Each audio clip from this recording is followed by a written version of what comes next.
we got a 10, 9, 8, 7, 6.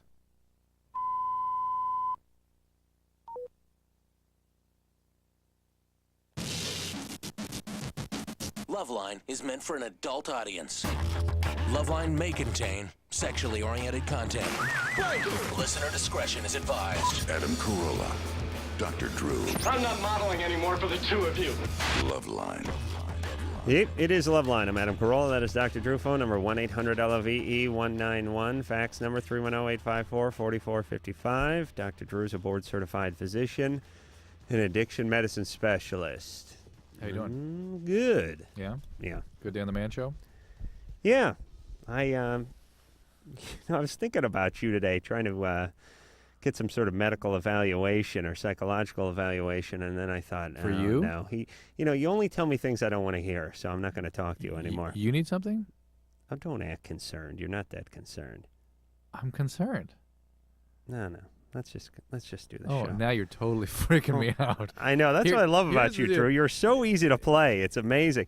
No, I don't need. I'm not. There's nothing wrong with me. And by the way, just so you understand, I was telling Lisa, phone screener Lisa, this before the show. She was talking about medicines. How hard it must be to take them if you have knowledge about it. And I said, no.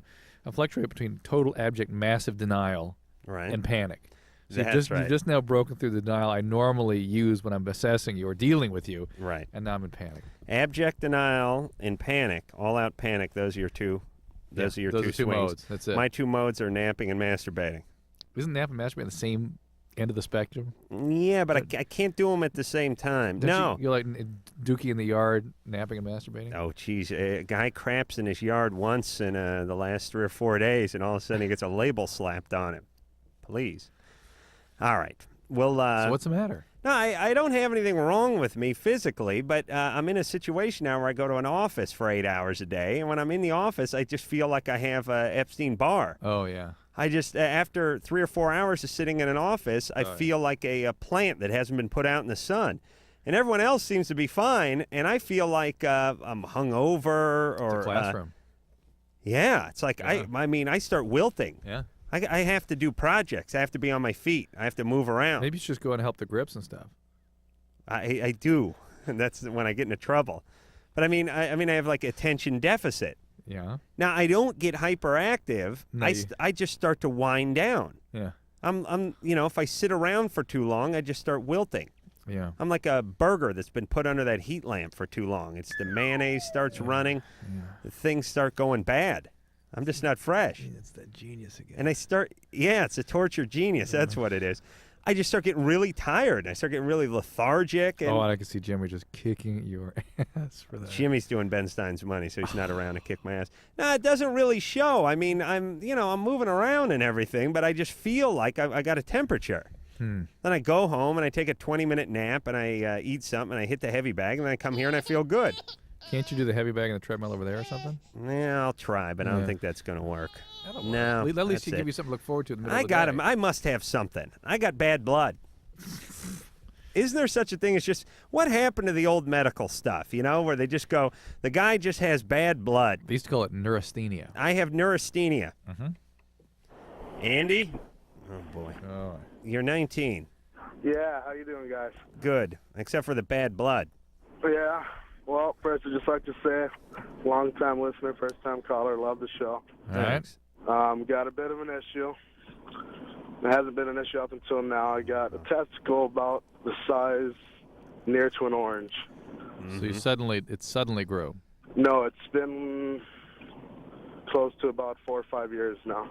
And why haven't you had that checked out? But it hasn't been a problem until yesterday. Yeah. Well, it's not really a physical type of problem as far as anything wrong with my health. It's just that I've been with a girl for a while now, and we're probably going to take it a step further, and I just want to see how I should approach it. Wait a minute. Both of them are the size of an orange, or one of them is the size of an orange? One of them. And why is that not a health problem? It hasn't affected me. Now, boy. Hey, Andy? Yep. Seriously, I'm closing my eyes. I'm picturing an orange. Is it really an orange size, or would it be more like lime? A lime. Thank you, Drew. Clementine. What the hell does that mean? You know what I'm talking about? I don't know what part of the country you're calling from. clementine orange. No, we only know navel. There's 100 kinds of apples in one orange.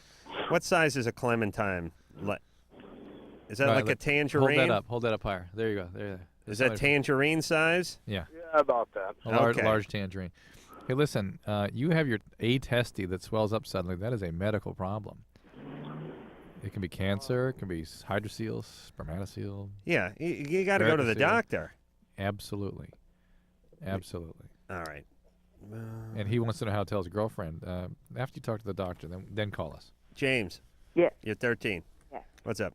I just want to know, Adam, you always like your farts on the show. I think that's, like, hilarious, but, like, have you ever burned yourself or anything? Emotionally, I've been burnt lighting a fart. Oh, he's talking about fart lighting again? Yeah. Yeah. Yeah, you've been burnt? I've been scarred. Drew's been emotionally scarred. I've been emotionally burnt, but never physically burnt. One time I blew out the lighter with what I thought was the sort of the mother of all farts. And I brought in some friends tonight. We don't want to impress them. I can't. I won't do it. And here's when I will not do it in. I guess what you call nylon. synthetic materials. Yeah. I'm scared that's the way they'll find me. And you know what I mean? Seems like you're appealing to the younger listeners now too. It's nice. Well, let me tell you, a real connection with the I may be 12 or 35, but if I keep my edge and I keep my connection with the youngins by lighting gas and other hijinks like that. But James, yeah, I only do it in denim, and I wear foil underpants made from the lids of the Jiffy Pop containers. Right, and like, what position do you do that in? Because I don't know how to do that. Wheelbarrow. Drew holds my feet. All right, I swear I'll throw this mic through that goddamn glass if you give me that again, Anderson. The guy's like, he's like a dog that keeps whizzing on the carpet. No matter how much you beat him, there you go. Listen to me, James. Yeah. You got to get your, you need to remove all obstructions. So you gotta kind of get your feet hiked up, like if you're in a car. I've done it in a car many a time. Yeah, I was talking about that. In the back of a car? Hey, don't tell James how to light farts in a car, for God's sake. You're going to find James like that. All right. James, wait till your 18th birthday unless you're Jewish, in which case you're 13 and technically a man. No, I'm not. Okay, well then you got to wait till you're 18. All right. The goyim doesn't turn into a man until 18. All right. Jews are all men at 13. And if you've seen any bar mitzvah pictures, you'll know. Big hair, braces, big schnoz, going about 4, 5, $1.10. Won't get laid for another 11 years. Going to get your permit and drive Dad's Buick wagon in another 3 to 4 years. Oh, but you're all man. Of course, you got to get a ride home, and you're going to bed when the street lights come on. All right, but other than that, oh, man. Brian? Yeah? You're 15. Yeah. Okay, well, I'm a long-time listener, first-time caller, and I love you guys. Drew, your advice is always really good. Okay, what happened was I went to a foreign country over the summer, and I met somebody who lives in America, and we eventually had sex. How old is this person? She was 16. Okay. And what's going on? Hmm? What's going on now? And we didn't use a condom, and that's probably the biggest mistake I have ever made. Okay. And 2 days after we had sex, I went to go take a pee, and my penis was burning and itching.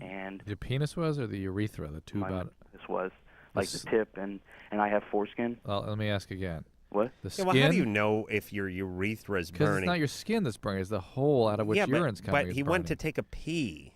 Can't you put those two together, Quincy? He went to pee. Yeah, but he keeps saying my penis burned. Is that? Guys don't break their penis into 15 different parts like you do. It's one of those sternologs. It's a sternolog. Okay. Yeah, it's lit. It's just lit and on fire. Yeah, you look at it as a rifle. There's the barrel, and there's the stock, and there's the cartridge, and there's the bolt. Yeah. It ain't that way. We just one. It's like a log, loading just one chambers. sternolog. Yeah. And so when the penis hurts or the penis burns or the penis itches, the entire penis, one unit. Right, Brian? Yeah. Okay. And, I was kind of worried about it, and I called home, and I got a little advice, and I used some... Who'd you call at home? My father. And Wow. That must have been a comfortable call. well, I didn't exactly tell him that I. Is your dad a doctor? No. Ex-military guy. But he kind of, because he knew what an infection would be like, and it really had like the symptoms of an infection. He knew what infection would be like. I used some Neosporin on it, and Oh. it went away Yeah. within like 3 days. The skin got better. Well, yeah, and it stopped. It didn't itch. It didn't burn. It wasn't red. All right. It's fine. I got back here in America, and then one time after I had like masturbated, about a day after I masturbated, it got red spots just kind of broke out on the left side of my penis. They burn? No, it didn't burn. It didn't burn. It didn't itch or anything. All right, what do you think? Herpes? It's sounding like herpes, but maybe not. Like- So you got to get a doctor to look at it when there's an outbreak. When there's an outbreak? Yeah, it's Okay. important. But- That's the only way you're going to know what that is. Is there any place I can go without my parents finding out? You're entitled to health care wherever you go that is confidential.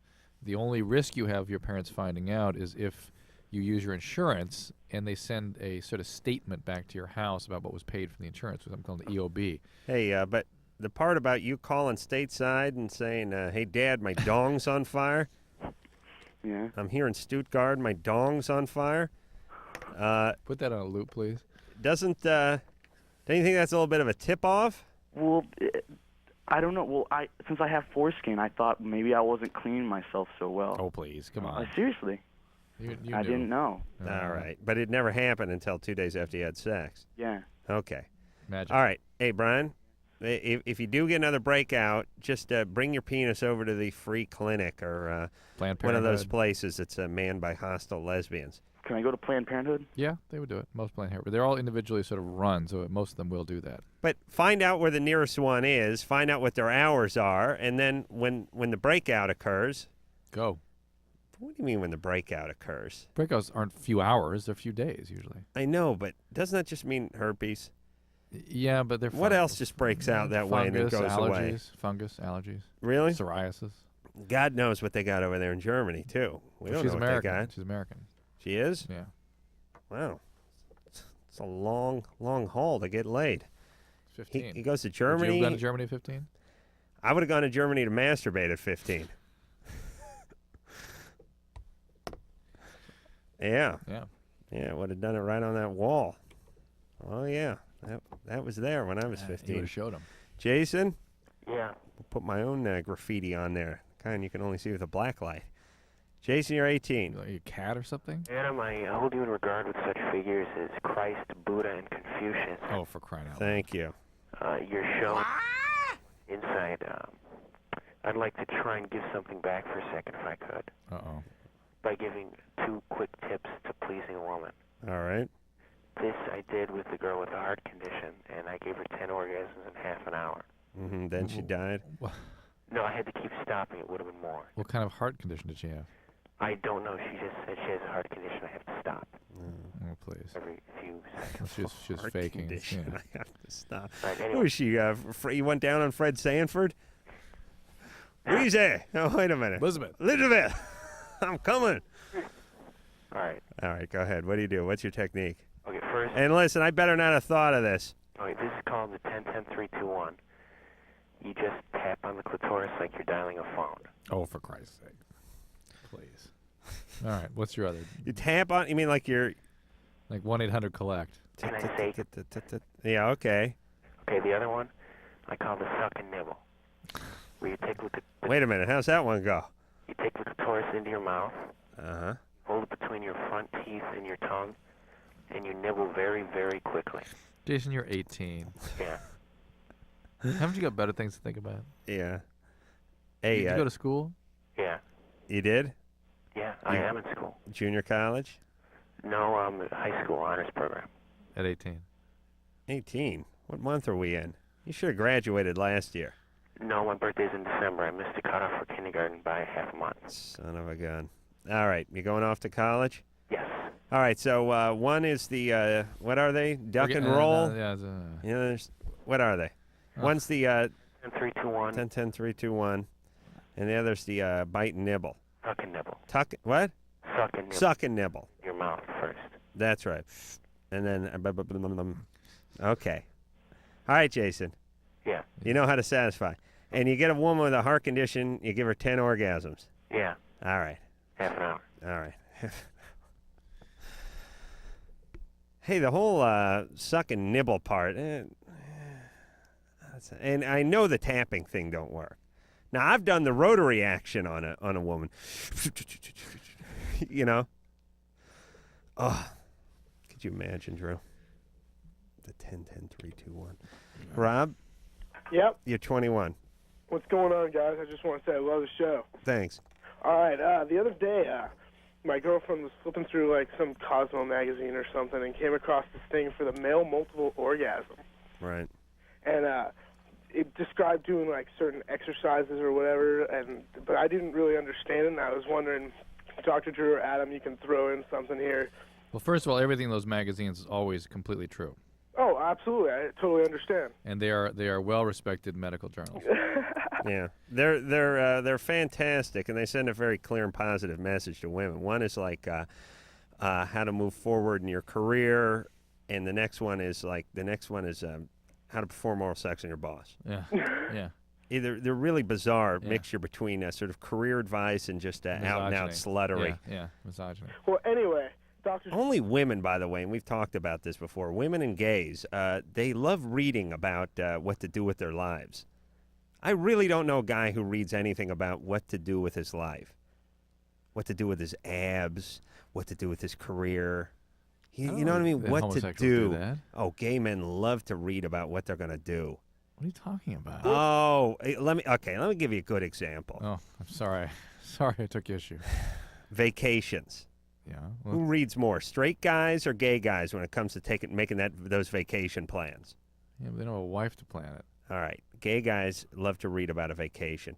Gay guys love to read about how to work out. They love to read about what kind of clothes to wear, what kind of hair to sport, what's in, what's out, who's sleeping with who, all that stuff. I mean, they're advice oriented. So women are too. They like to read. I don't know if it's wrong or not. Straight guys don't read about what to do with their life or how to do their life. Don't cerebrate. Don't sublimate. Yeah, we just figure we know. So it's that external stuff. Why do you think gay guys are all well dressed and have those rock hard abs? They read about it. So maybe I better start reading. That's right. Rob? Yep. All right, so the multi-orgasm. Yes. Here's for men. Yeah. Right? So it's like Kegel exercises or something that they advocate? Yeah, something like that. Yeah, don't bother. Don't bother? No. Why do you need more than one? And by the way, think of all the weird stuff they have in there for women that doesn't turn out to be anything for anybody. Well, what do they say? You can have another orgasm a minute later, or you can just continuously have this orgasm? An orgasm and not ejaculate, and then kind of keep going, and just I don't know. That's why I was calling you guys. Yeah. Listen, it doesn't work. Either stuff comes out of your penis or it doesn't. Is it kind of unsatisfying if you don't see it shoot all over the place, huh? No. Yeah, that's right. Listen, the only way I can have a multiple orgasm is if the first one lands in a Dixie cup. Then I just throw the Dixie cup a minute later, and it gives the illusion that I've had two. But that's ridiculous. Although I always proclaim, this time I go for the multi.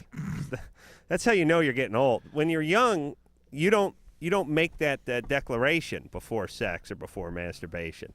Yeah. By the way, are you still you know what I mean? Yeah. You've been working with that taboo too for a while too. Yeah. Yeah. That's what I'm saying. Yeah. That's what I mean. I mean, when I was 18. I wouldn't say before I masturbated, hey, I'm going for the hat trick. I'm going for 3. Right. I just take them one at a time, As they came. I was like a good football coach, Right. When they'd interview them after the game and they ask them if they're looking ahead to Detroit or Dallas, they'd go, "No, we're playing Green Bay this week and we're going to take it one game at a time." Okay. We're going to try to play within ourselves. We're going to see who wants it more. I always wanted it more. That's why I was a good masturbator. And we give it 110%. We'll just take each week or each day as it comes. But then, as it turns out, I'd squeeze a few more off. Now I announce that I'm going for 3 or 4. I get one. I pull a calf muscle. I limp into the bathroom, and that's it. I'm down. Kaylin? Yeah. You're 18 years old? 16. Oh, 16? Hey, Drew, why does this always have to be up like that where I can't read it? Can you read it like that? Not really. Really? Here, let's try it in the middle here. Kalen? There you go. Yeah. All right, what's up? How's it going, guys? Good. I just want to say, Adam, you're like my god, man. Wow. All right. Well, that's it. Is that it, Kalen? It's official. I'm a god. No, you're just like hilarious, man. You're like my favorite comedian. But Go ahead. Go ahead. Thanks. I called yesterday about I was getting kicked out of my house. That's right. Yeah. And I yelled at you. Yeah. Yeah. But I kind You of sound a like little brighter today. try to maybe sit down and talk about it again, you know. Yeah. And I did that, and we like decided, because I don't get along with my stepdad mostly, so he's gonna live in an apartment for a little while, and my mom will visit him like on the weekends sometimes. So he's going to leave? Yeah. Wow. What's that? Nice. That's a switch. Yeah. Yeah, and I'm gonna stay at home and like I'm gonna try to get a job and stuff like that to keep myself busy, you know. Kalen called last night. His mom and his stepdad were trying to boot him out of the house, go over to his dad's house. He didn't want to go to his dad's house because his dad was a fisherman. Yeah, was not around for long periods of time. And police. Fishermen. I've seen the movies. You know what I mean? They're not great guys. And is that like a code for something? Fisherman? You know, fisherman. The guy's a fisherman. Yeah. I mean, listen, if this was 150 years ago, I'd say fine, but come on. Fisherman now. Yeah. Fisherman just means a guy who's drunk and out in the ocean. That's what that means. I've seen those guys in the coffee commercials. No, those are actors. They're models. Actors. No, those are fishermen. Actors. Listen, your dad drinks a little, right? Oh, yeah, he does actually. You have to drink. They don't let you out in the ocean. Yeah. Why do you think every second PSA is like, don't get drunk and go water skiing. Don't get drunk and go out on the boat sailing. Don't get drunk because people, alcoholics are drawn to the sea. I don't know. I don't know what it is. It must be, you know, I mean, think about that. There's a connection. Yeah. From all that rum. Haven't you seen the Pirates of the Caribbean? No. all those guys were drunk. I think it's the they rape, they pillage, and they drink. The Viking input, maybe. Well, I mean, look at it this way. We've never gone this route, but No, we never. really have to examine this. You know, there's certain cultures have a propensity to drink, Well, that's right? not, that's ethnicity. That's genetics. All right, like American Indian and Right, stuff like right. that. They didn't drink when they were in nature. They drank when the white man got here. Okay. But the point is, listen. I'd like to see how all these people be doing if the white man was never born. No, by the way. We but act like it'd be some kind of paradise. look, I'm a just bunch saying of deer running around and guys chasing butterflies. The point is that rainbows they and didn't pots of use gold. Substances till the substances arrived. Yeah, then the but gene expressed itself. listen, they were chewing on peyote and chasing. You know, they all thought they were buffaloes. Come on, they're high on peyote. Please, we're lucky we gave them some booze. At least they were out chewing cactus. You know. Okay, but let me explain something. Many years ago, all the drunk guys took to the sea because the sober guys were like, "Are you nuts? I'm not going out there." And they didn't have fiberglass or aluminum back there. These guys were just reeds lashed together with some twine, and they're going to go from one island to the next. You've got to be drunk. Kontiki. Yeah, get out of here, you boozer. I'm not going out there. There's 18-foot swells. You're crazy. I'll stay here, stay here on the land and bang your wife while you go out there and get humped by a whale. You know what? So, of course, all the drunken guys hit the ocean. That's my theory. Alcoholics tend to go towards thrill. That's right. Things that evoke thrill. They didn't have bungee jumping back then. They You had to just go out in the ocean. That's it. They That's had whaling and things. That's right. So they packed like a day's worth of food and a year's worth of booze, and they headed out. Salt. That's right. That's probably where the margarita came from, the Mexican sailors. They had nothing but tequila and salt after day number 3. And lime. And limes for scurvy. Right. Well, I could really explain a lot of things if I had some more time. All right. All right, let's go. All right. We'll take ourselves a break. When we come back, we'll speak to John. John is 34. He can't get his 19-year-old girlfriend to have an orgasm, even orally. I'll explain the 10-10-3-2-1 and the suck and nibble technique I've pioneered many years ago after this. Yo, LoveLine will be right back, homie.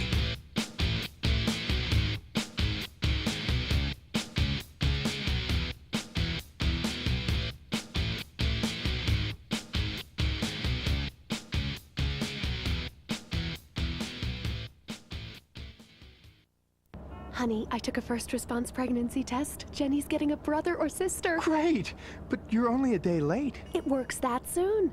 First response. So advanced it can be used as soon as the first day of your missed period. No at-home tests work sooner, and it's over 99% accurate in lab tests. Use as directed. See your doctor as recommended. Jenny, you're gonna have a baby to play with. Where is it? Growing in Mommy's tummy. Better get it out now. Why? There's no room in there. First response. Nobody tells you sooner. Did you pack underwear? Check. What about socks? Check. Vibrator? Check. It's for my back. Of course it is. While you're listening to the best new music on the net at firstlook.com, enter the Your World Tour sweepstakes. You could win a trip for 2 to New York, London, and Sydney to see 3 concerts of your choice. We'll give you plane tickets, hotel rooms, and spending money. All you have to do is decide what you're going to pack. Enter to win the Your World Tour sweepstakes and listen to the latest music online at firstlook.com. Hi, I'm Serenity, and these are my friends, Missy and Stephanie. You know, a lot of things happen to us every day that we have no control over. But HIV and other sexually transmitted diseases aren't things that just happen to you. You do have a choice. You can choose to use a condom, have safe sex, and take control of your life. Asking for a condom isn't stupid. It's smart. It shows that you care about yourself and your partner.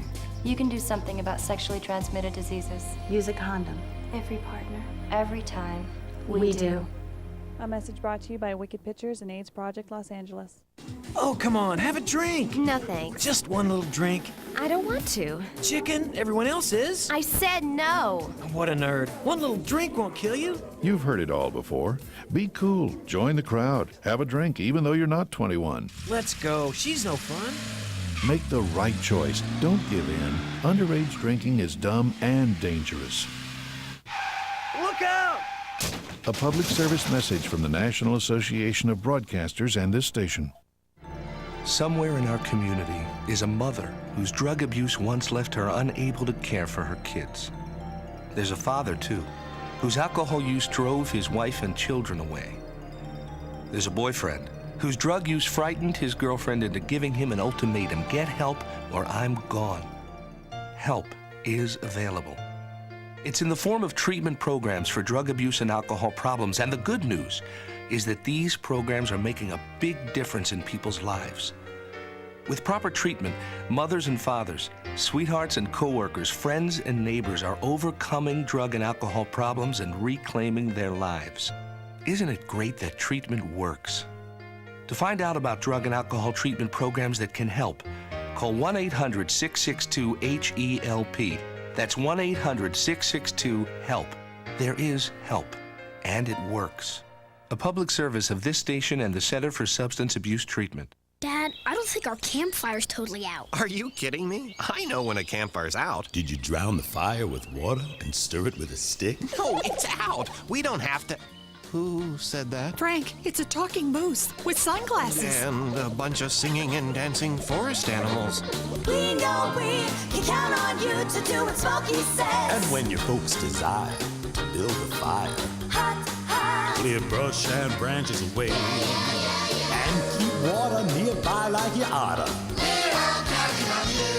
Okay, I poured water on the fire. I stirred it with a stick. Everybody walked slowly toward the RV. Dad, these are just Smokey's friends. Only you can prevent forest fires. Frank, it's Smokey. Nice hat, Smokey. Want the rest of my peanut butter sandwich? Dad! Visit Smokey at www.smokeybear.com. Brought to you by the USDA Forest Service, the National Association of State Foresters, and the Ad Council.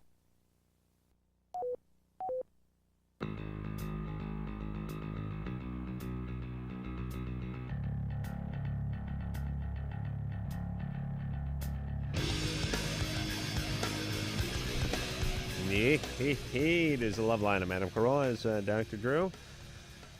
Phone number 1-800-LOVE-191, and we'll hop back on the phones. We'll speak to John, who's 34. John?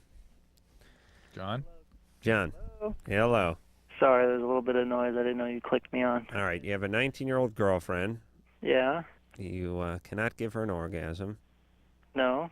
And even orally. Even orally. You know, it's kind of strange, too, because I've had a number of girlfriends throughout the years, and there have been times where some of my girlfriends have had 5, 6, even up to 7, and as far as me, I can go for average sex time is anywhere from 30 minutes to about an hour of solid nonstop sex. Yeah. And I don't know what it is. I think perhaps she's had one guy before me, and she's not into masturbation whatsoever, from what she tells me. And I don't think she's really trying hard enough or using... All right. Well, hold on a second. Go ahead, John. Let me explain something about women. At 19, they're like they're a little green. They're like some kind of fruit that's not ripened yet. I understand that. You pluck it off the vine, and you want to know why. Why it's not sweet. Why it's not sweet, and why it's not ready. They're not ready. I mean, they may physically look ready, but I've never met a woman at 19 that wasn't much further along at 29 sexually. And as a matter of fact, if you talk to a lot of women, they'll tell you, they may have had sex and boyfriends and all that, but they'll tell you between 19 and 25 and between 25 and 30, just totally different, like a different person. And that's what you get for going out with a 19-year-old. Yeah, what do you do with a 19-year-old? 34. I knew I was going to get that from you. Yeah, well... It worked out that way. When you get to know somebody at first, you're like, she's 19 years old. You don't even think about going out with her. You don't think about dating somebody that... of course. Is she good looking? Of course. Listen, you'd think about going out with your mom if she was good looking. What are you talking about? You met her, you hung out. Ow! You didn't even think about going out with her. What are you hanging out with a 19-year-old for? I don't even know any 19-year-olds. I'm sorry for you. Well, I mean, seriously, don't hand us that line of crap. No, you met this good-looking 19-year-old, you guys just hung out for a while, and then a couple months later you thought about dating her? Is that you didn't think she would respond to you if you made an overture? You were too old. Not even that. I got to know her for about a year, and we worked together. Uh-oh. And after a while, we just got to know each other real well, and then we just went out, and things led to one another. You work in a restaurant? No, I'd rather not get into all that, but we do work together, and after a while, all right, it really worked out, and we were going out for a while. And wait a minute. Well, when did you start dating her? When she was 17? Pardon me? How old was she when you started dating her? Oh, she is. It's about 4 or 5 months ago. She was 18 and a half, so she just turned 19. So you started hanging out with her when she was 17. No. You said you known her for a year, and yes, she was 17. When it really didn't cross my mind. I'm not some creep like that. All right. But listen, let me explain something, John. At the age of 33, 32, 33, 34, you're not supposed to even, you shouldn't be conversing with 17, 18-year-olds. There's nothing to talk about. You understand? I don't care if it's Beethoven. There's nothing to talk about. I mean, who am I thinking of?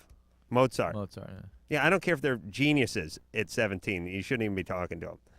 All right, but anyway, she can't have an orgasm. She can't do it orally. She can't do it physically. You think it's her fault? No. You said she wasn't trying hard enough. No, I don't think she's. I don't think that she has grown enough. Yeah, okay. She's 17. She's 19. All right, John. Good. I hope she never has an orgasm. Listen, there's nothing we can do. She wants to. She really wants to, and it's and. All right. Well, then listen. First of all, I respect both of you a lot. Man, I hate it when people I'm being mean to are nice. I'm being upfront with you guys. All right. Well, here's the deal. Just listen. Go ahead. Here's the deal. She needs to sort of be more comfortable exploring her own physiology, and then your relationship needs to sort of develop into a more real place. She needs a greater degree of intimacy, safety, and security in the relationship. And I think she's sort of acting out some sort of fantasy with you. I'm a 19-year-old, a 35-year-old. She probably has some things are troubling her about that, I bet. And she needs to get through that. Andy. Yeah? You're 17. Yeah. What's up? All right. My new girlfriend, right? We've gone out a couple weeks, and we decided to have intercourse. And I don't know. We tried it. And the first time it didn't work out, I couldn't enter her. Was she having pain? Excuse me? Was she having any pain? I couldn't enter her sexually. Andy? Yeah? Was she having any pain? Yeah. It hurt. Her and I were both. I mean, it was like the size of a quarter. And I don't know. I could make that. I could ring that like a dinner bell. I don't have a large penis. I know that. You know, that's a fact. All right. It's below average, but I've had sex before, and it has never happened like that. Well, I heard somewhere that if a girl is not aroused, she is very tense and. Right, that is true. But also, if she's nervous, she'll get a spasm of the. Just at all. Well, as far as you know. Well, she told me like a lot, and I kept asking her, "Are you okay? Are you okay?" All right. Hey. Therefore, she is. Yeah. Are you okay? You all right? You all right? Yeah, I'm fine. Listen, I bet 45% of people said they're all right before they died. Yeah. I really do. I believe there's guys who've been out in the battlefield that took some shrapnel in the chest, and some guy went, "Chuck, are you okay?" Yeah, I'll make it. I'm fine. Probably Don't worry. died within 5 minutes. Yeah. I really do believe it. I'd say at least 25% of people claim they're okay before they died. No, she's not okay. Natural instinct. We didn't figure out how old she was either. No, but the point is she's uncomfortable with this. She's not ready Yeah. for this. Or not with him. Not now. Yeah, more foreplay, relax, More relationship. see what happens. Right. Yeah. Move a little slower. Yeah. And women, if women are tense and dry, it ain't happening. Let me tell you, it You've ain't had some happening. experience with that? Yeah, I mean it's just it's not going to work. You know, I mean I've gotten running starts. I've launched myself off the foot of the bed. Yeah. Penis first, Yeah, of course, of and course. with the back arched. Yeah, that cartoon. Yeah, like when guys do that, they climb up to the top of Half Dome or something with the parachute. You know, they do that. Yeah. They do that free full on, fall, yeah. and they jump. You know, that kind of action. Yeah. Arch back like that. Yeah. Penis first. No, even then couldn't get in. Wade. Yeah. You're 22. Yeah, what's going on, Adam? Hey, nothing there. Hey, I really appreciate you and Drew for what you do for all of us, I guess, sexually stimulated people. Thank you. Yeah, it's ass kiss night, which I enjoy, by the way. What's going on, Wade? Every night should be ass kiss night. Well, I've been going out with my girlfriend for 9 months. We kind of started having sex after 4 days. I got out of a 3-year relationship before her. It kind of ended kind of sourly, abruptly kind of a thing. And I was having sex with the previous girl just off and on. But ever since I had this new girlfriend, we've been having it like every day, probably 4 or 5 times a day. Yeah. And I went to a counselor and everything for some personal problems that's going on with me. Like what? Well, I have ADD. All right. And I was just going to him for counseling because I was on Ritalin. You're going for medication. Huh? You're going for medication. For medication, I was taking Ritalin and Dexedrine. You were going to a doctor for medication. Yeah, like a psychiatrist kind of a thing. Okay, not for counseling, for medication. Yeah, and I also did some counseling and stuff, and then and I told him, I said, I think I have a problem with sex and stuff, and so we got talking into this, and it's kind of a family counselor, so he kind of knows a little bit about the family. And we kind of came to a conclusion that I'm addicted to sex. Okay. And so I told my girlfriend, I said, I think I am addicted to sex. I don't know what we should do. So me and her came to the conclusion that we should slow down, and we went a month without having sex, and I was just like going crazy. A month? Huh? A month is you're 150 sexual encounters in the hole in a month. Pardon the pun. You know what I mean? Why do you go from 5 times a day to no sex for a month? Why don't you just go? Well, we wanted to see how I would react, how everything would go, and it went really, really rough. So we decided that we'd go once a week. Okay. So what's the question? Well, I want to know. This is probably for Drew mostly, but is there any form of counseling or anything that I could take to try and get this under control? Because I really don't want to lose this. Yeah, I don't. It doesn't actually sound like you're addicted. It sounds more like you're sexual compulsive. No, if he's addicted, he wouldn't be able to stop for a month. Well, a month. Possible, but unlikely. 5 times a day to a month. It'd be difficult as an addict. And not being addicted to anything else, which you didn't mention, I usually don't see that by itself. But listen, the National Council on Sexual Addiction and Compulsivity, NCSAC, has got a website. It is referenced in Sites We Like at drdrew.com. Check it out. It will link to that for you. And they then have lots of resources available to you. There's a ton of people with this problem. And, if we could only pair them up, they could just hump happily away. We got to go to break. I know we got to go to break. Gee, sound like you're on the toilet with that one, Drew. We got to go to break. Candy? Yeah? You're 16? Yeah. You want to know how to talk to guys? Yeah. You having trouble meeting guys? Yep. You haven't had any dates? No? Yeah. Yes? Yeah. No? Yeah, I'm having troubles. Okay. What's my dad doing in Israel? Okay. And, Burns and Shriver, 1999 or 2000. Candy? Yeah. All right, I'm going to tell you how to talk to guys, all right? You ladies got to use body language. You hear me? Okay. All right, well, hold on. We'll go to break. All right. Is there one guy you're interested in talking to? Sort of, yeah. All right. What's his name? Kurt? No, his name's Bob.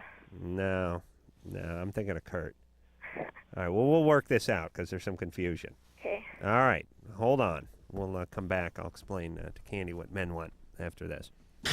Back once again with it. LoveLine. LoveLine with Adam Carolla and Dr. Drew. We'll be right back before you know it.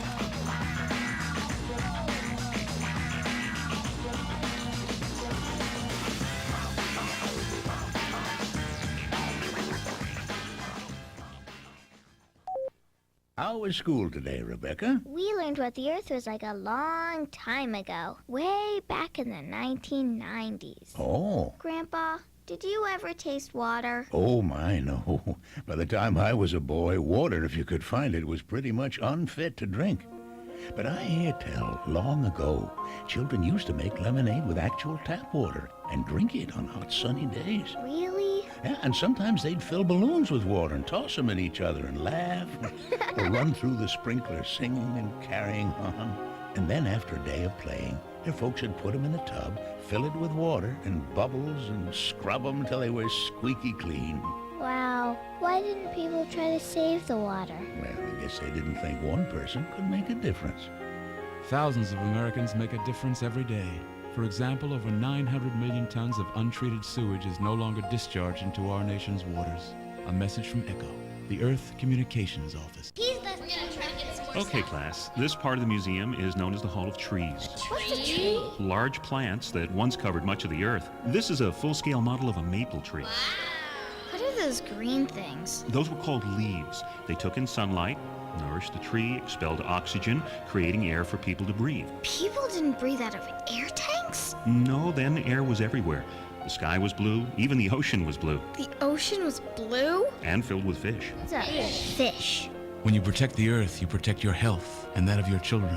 We're making progress. There has been a significant improvement. 20 years ago, air pollution in Los Angeles exceeded health standards on 4 out of every 5 days. But we still have a long way to go. Here's the Hall of Weather. Press that button and you'll hear a rainfall. Why'd they need rain? Without rain, a flower couldn't grow. What's a flower? One person can make a difference. A message from ECHO, the Earth Communications Office. Personally, I'm so sick of hearing about the environment. I know. What's everyone so worried about? 51 million Americans live in areas where the air is officially classified as unhealthy to breathe. It's a big world, and it's been here a long time. Yeah, we're talking years and years and years. The Center for Disease Control says that 94,000 people get sick every year from contaminated water. 900 of those people die. It's all in their heads. It's media hype. The average American dumps at least 20 pounds of household toxins down the drain every year, most of which ends up in the drinking water supply. Personally, I drink tap water. I mean, it's not like we're in Bangladesh. Personally, I feel fine. I mean, I ask you, seriously, who's really getting hurt here? 5.8 million children died last year as a result of unsafe drinking water. Not me or my kids, right, Billy? Billy, where are you?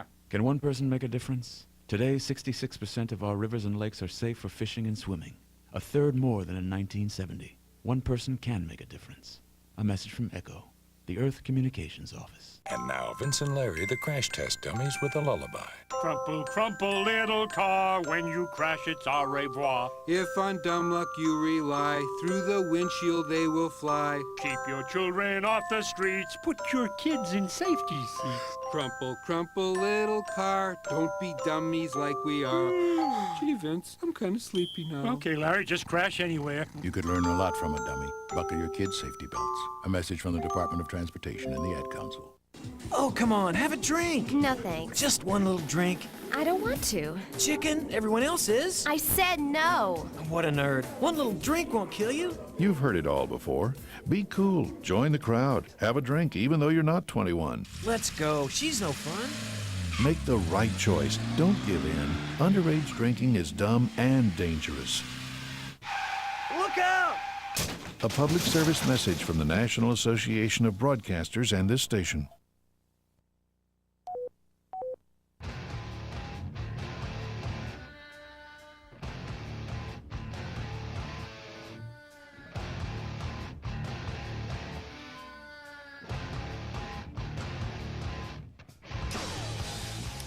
Pete, it's the LoveLine. I'm Adam Carolla. It's Dr. Drew. Phone number 1-800-LOVE-191.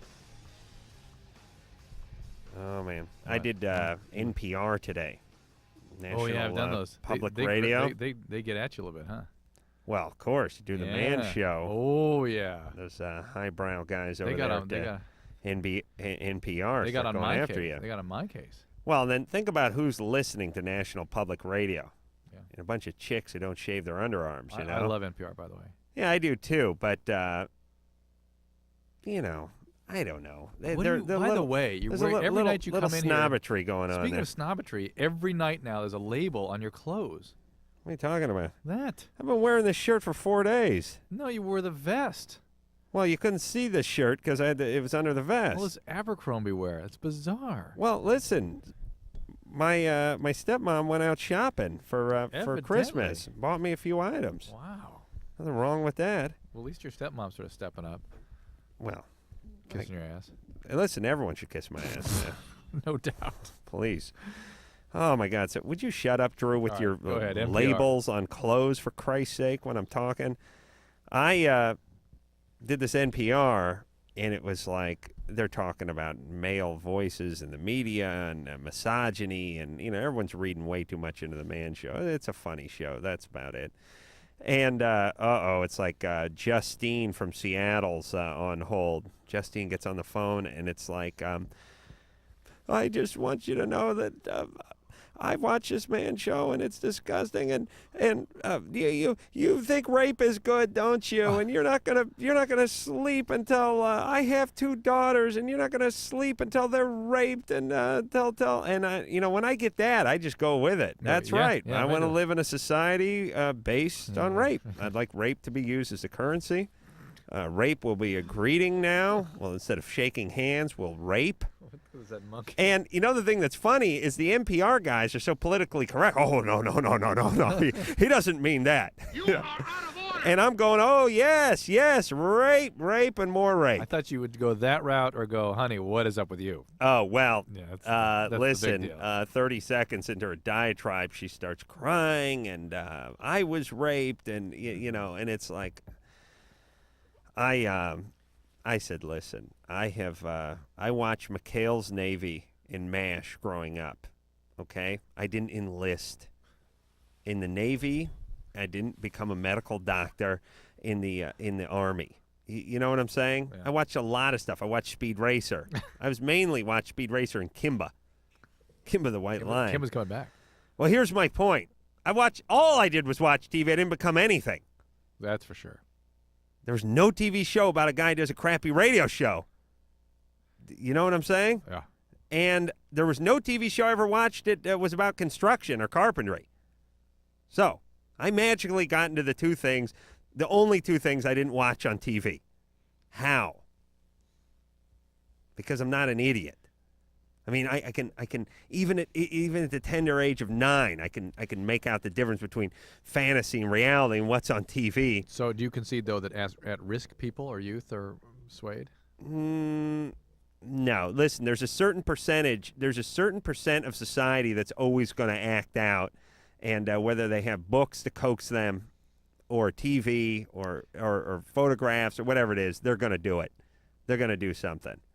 By the way, I was sitting at the left turn light tonight, waiting to get in here. Oh. One of the 3 or 4 left turn lights I needed to sit at to get in here. Yeah. And Culver City's finest, your buddies, flashed their lights at me. Your guys. Did they know it was you? Yeah. Oh, They're good. sort of a greeting. Oh, that's Sitting nice. Picking my nose at the guy. That's nice. I got stopped for jaywalking yesterday. You get a ticket?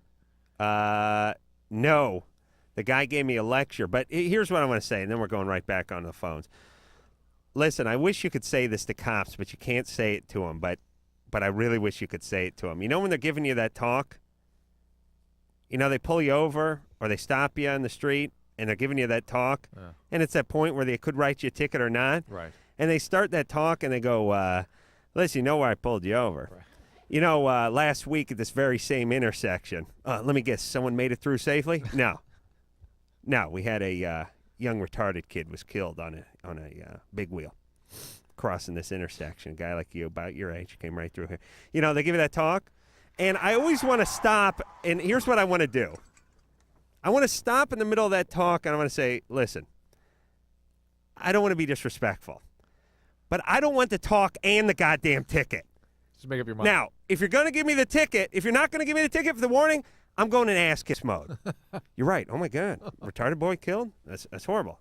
I'd like to contribute to some fun if that's possible. You're right, officer. You know, I want to get, but I don't want to go into ass-kiss and ticket mode because then I'm raped. You know, it's one thing.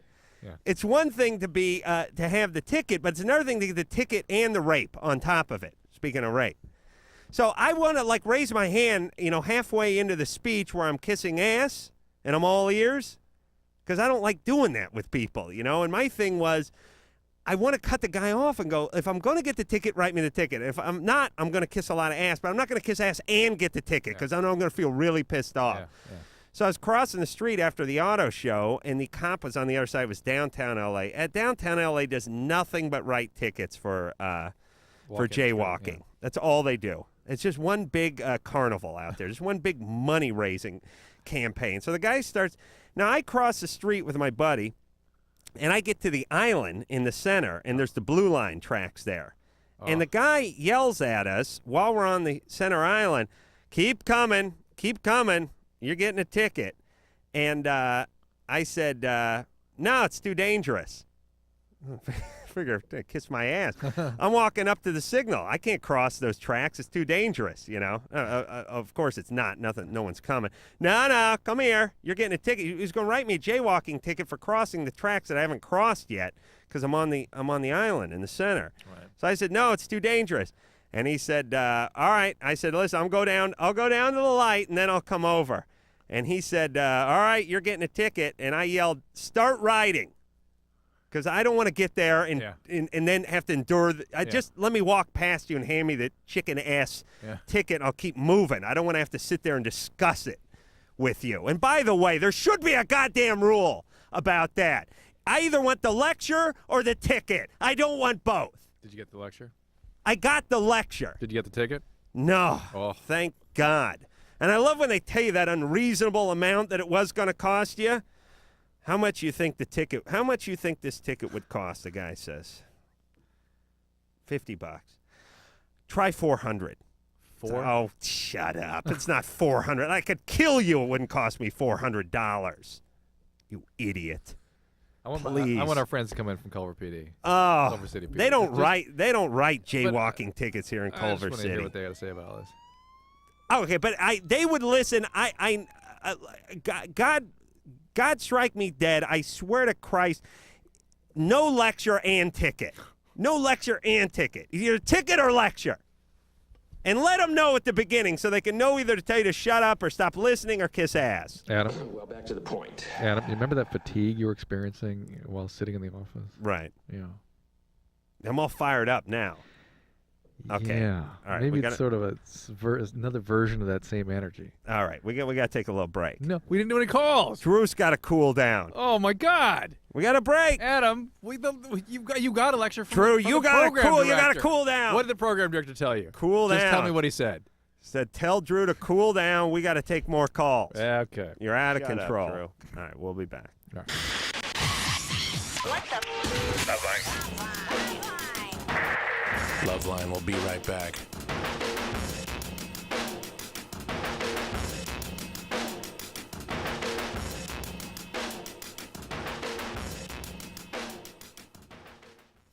These are the sounds of today's kids.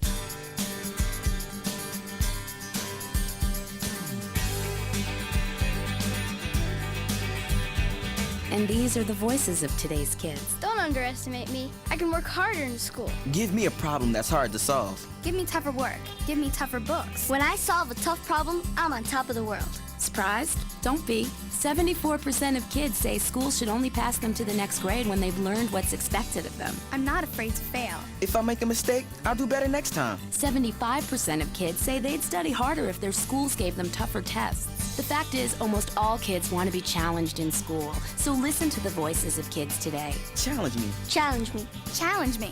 Do your part. Support higher academic achievement in your state and challenge our schools to challenge our kids. For a free booklet, call 1-800-38-BE-SMART.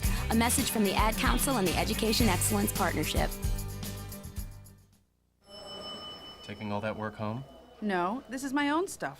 I've got a date with a financial planner. You're only 25. Why are you planning for retirement already? Hey, I want to be able to choose when I retire and know that I'll be financially secure when I do. I've heard lots of people call themselves financial planners, but aren't they really trying to get you to invest in their favorite fund? Like they're selling size 20 shoes so everyone gets a hello Bigfoot. Half this stuff is my bank statements, company insurance policies, tax returns. The planner's going to know a lot about me before recommending anything. The rest is background information I've collected on her and 2 other planners. If she passes tonight's round, she gets my papers. Securing your financial future is important. You have a right to expect financial advice that's competent, ethical, and based on your needs. To verify that a planner is certified, call toll-free 888-CFP-MARK. A public service of the Certified Financial Planner Board of Standards. Hey, driving fans! It may have happened to you. You may have heard the roar of the rumble strips, the blast of car and truck horns, and the heart-pounding fear of a near miss. Avoid all the dangerous crash action that comes with falling asleep at the wheel. Experience the amazing power nap. You've never seen power like this before. The Power Nap. Find out what the professional drivers have been doing for years. The Power Nap gives you the energy you need for the road ahead, and it's free. Whether you're driving to the shore with your family, to another city to meet a client, to school across the state, or anywhere there's action. The Power Nap is your ticket to revitalization. Experience the Power Nap at a rest stop near you. Just pull in, find a safe, well-lighted spot to park, turn off the key, and close your eyes. In just 20 to 30 minutes, you'll have the energy you need to drive safely for miles. So don't push it, park it, and feel the power of the Power Nap. A wake-up call to all drivers from the U.S. Department of Transportation and the American Trucking Association. It's nearly 6 a.m. and we're at a rest stop talking to travelers. Excuse me? Yes. Have you ever heard of circadian rhythms? It's like a Latin band, right? Not quite. Do you know what circadian rhythms are? It's when the stars all align and their energy creates... No. How about you, sir? Huh? Circadian rhythms. Exactly. Circadian rhythms tell your body when it should be sleeping as well as when it should be awake. Huh? Circadian rhythms are part of our body's internal controls, a kind of built-in clock that tells us when to wake up and when to go to sleep each day. Imagine the danger that comes when we try to drive when our body thinks we should be sleeping, especially at night, early morning, and for many people, mid-afternoon. You really should try to avoid driving during your body's downtimes. If you have to drive when you'd normally be sleeping and you find yourself getting drowsy, stop for a refreshing 20 to 30-minute nap. Now what would you say when I say circadian rhythms? I'd say don't push it, park it. Right. A wake-up call from the U.S. Department of Transportation and the American Trucking Associations. Oh, come on, have a drink. No thanks. Just one little drink. I don't want to. Chicken, everyone else is. I said no. What a nerd. One little drink won't kill you. You've heard it all before. Be cool. Join the crowd. Have a drink even though you're not 21. Let's go. She's no fun. Make the right choice. Don't give in. Underage drinking is dumb and dangerous. Look out! A public service message from the National Association of Broadcasters and this station.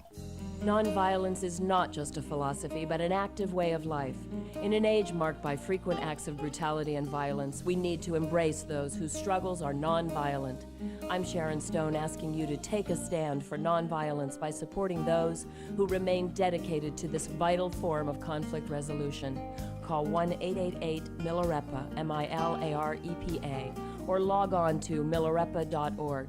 Let's make nonviolence the way of the 21st century.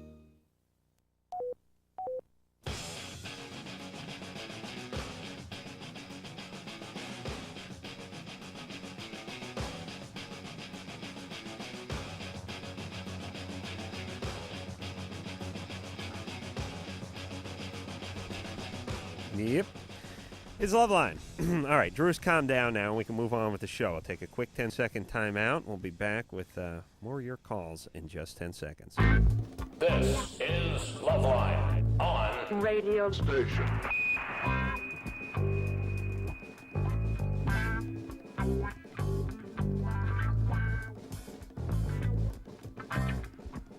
It's LoveLine. I'm Adam Carolla as Dr. Drew. And phone number 1-800-LOVE-191. Let's get right back to the calls. Candy? Yep, I'm here. You're 16. Your name's Candy, and you're having trouble meeting guys.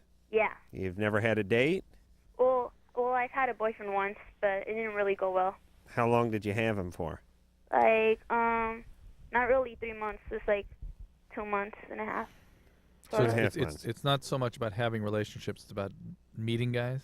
Yeah. Okay. Like, here's the thing. Like, when I'm with friends and there's guys around, everything's cool, you know. Right. When the girls leave, and I'm there with the guys, and I'm just like, I just shut down, you know. I just like. Have you ever made out with a guy? Not really. Well, no. No? No. You afraid of guys for some reason? I'm just shy, I guess. I just need a few tips. What makes you Wait a minute. You had this boyfriend for 2.5 months. Yeah. Did you guys ever kiss? Yeah, but it's not like we did anything big or anything. Did you kiss with your tongues? Yeah. Oh. That's big enough. Yeah, I would have considered that a small coup. At 16? Woof. Yeah, making out. Second base, right? Is that second base? Yeah. What base is that now? I'm not sure. It's standing on. Okay, so you made out, but you never got any further than that. No. All right, and he didn't try to do anything more. Well, he sort of tried to touch my ass, but I was like, no way. He could have been going for your wallet. All right. So, you know what? Listen, Candy. Yeah. Here's the deal. Yeah. You're a little bit of a late bloomer. That's good. Yes. You listen to this show, right? Yeah. You hear about all these screwball 13 and 14-year-olds that are getting passed around like a joint at a Fog Hat concert, right? Oh, yeah. Yeah, it's a timely reference for the 16-year-olds. Okay, Doobie Brothers. And Doobie Brothers concert. I mean, they got 100,000 miles on them before their 16th birthday. Yeah. And they got all kinds of problems and diseases. That ain't you. Mm-hmm. And that's good. Yeah. See, it's a little awkward, and it's an awkward time of life. And I know this doesn't sound like much of an answer just to say ride it out. But you just ride it out. Don't put any pressure on yourself. One thing you can do is put yourself in those situations where you're alone with guys and you sort of learn how to handle yourself. And get drunk. Make sure you're not in any place where somebody could take advantage of you. Make sure it's a public place or other friends are around. And tell the guy, I'm uncomfortable. I don't know what to say. It's not like, this, by the way, advice is the opposite if you're a 16-year-old male. Right. So you don't male, you seem vulnerable and needy, you're done. Right. But a 16-year-old female who exposes that it's interesting. That's why they don't want to expose that, because they don't like that in guys. Right. So they don't want to expose that in themselves. Right. They would assume what it is, what you don't like, other people aren't going to like. Right. And for the most part, you're right. I mean, you don't like body odor, and you don't like liver, and for the most part, you're right with other people. But women, it's not that way. I know you hate a man who's weak and vulnerable and sensitive. And you can be weak, vulnerable, and sensitive. Guys like that. Yep. Because to me, it's like asking a buzzard, what do you like, a carcass or a gazelle running at full sprint? It's like, I'll take the carcass. Come on. I can land on that, I can take a crap, hang out for a little bit, eat, go get something to drink, then come pressure. back. Carcass still be there. No pressure. I'll hump it. You think vultures hump the carcass too, or do they just eat it? Yeah, vultures are not as weird as humans. I think there's some humping going on. Ryan? No doubt. Yeah. You're 30. Hey, how you doing, Adam? Good. Good. Hey, I was listening to the show all last week and how the women would call in and try to let you know why they thought you were sexy. That's right.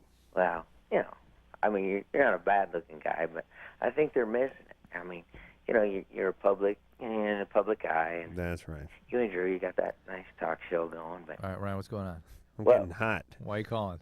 What it is, I was going to tell Adam why women think he's sexy. All right, get right to it. Yeah, well, we never did get to the bottom of it, and I think the conclusion was they don't.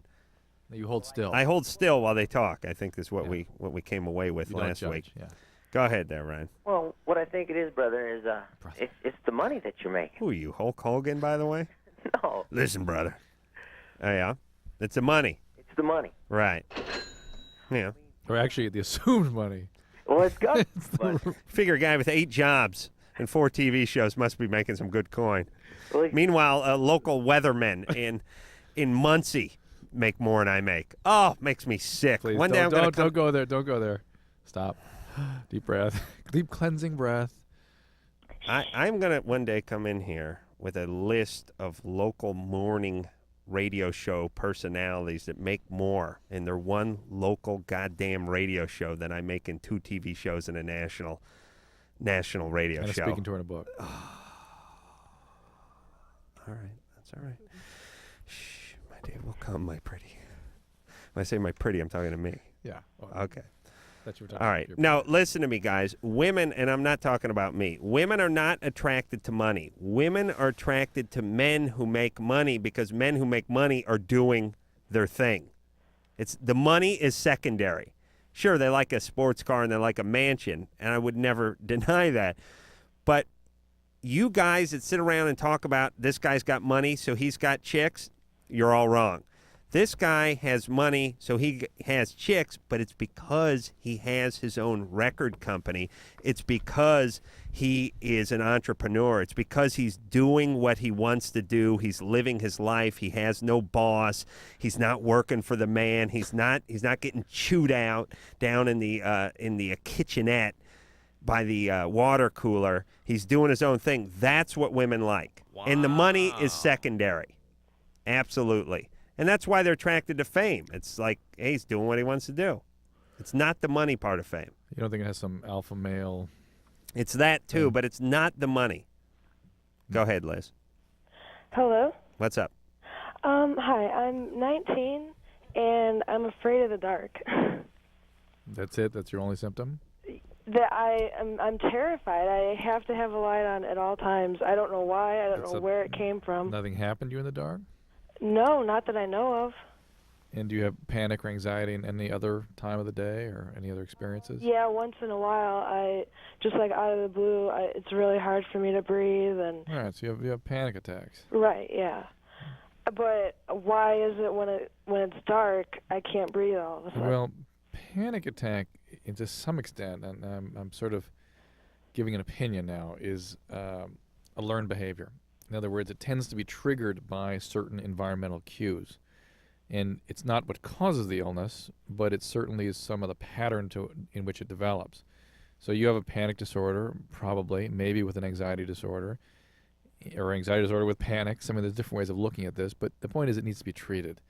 And once it's treated, once the biological symptoms settle down, you will sort of learn that you can tolerate these cues and these environments without the attacks being triggered, and then you'll be able to handle it better. It's kind of like fear of flying in a way.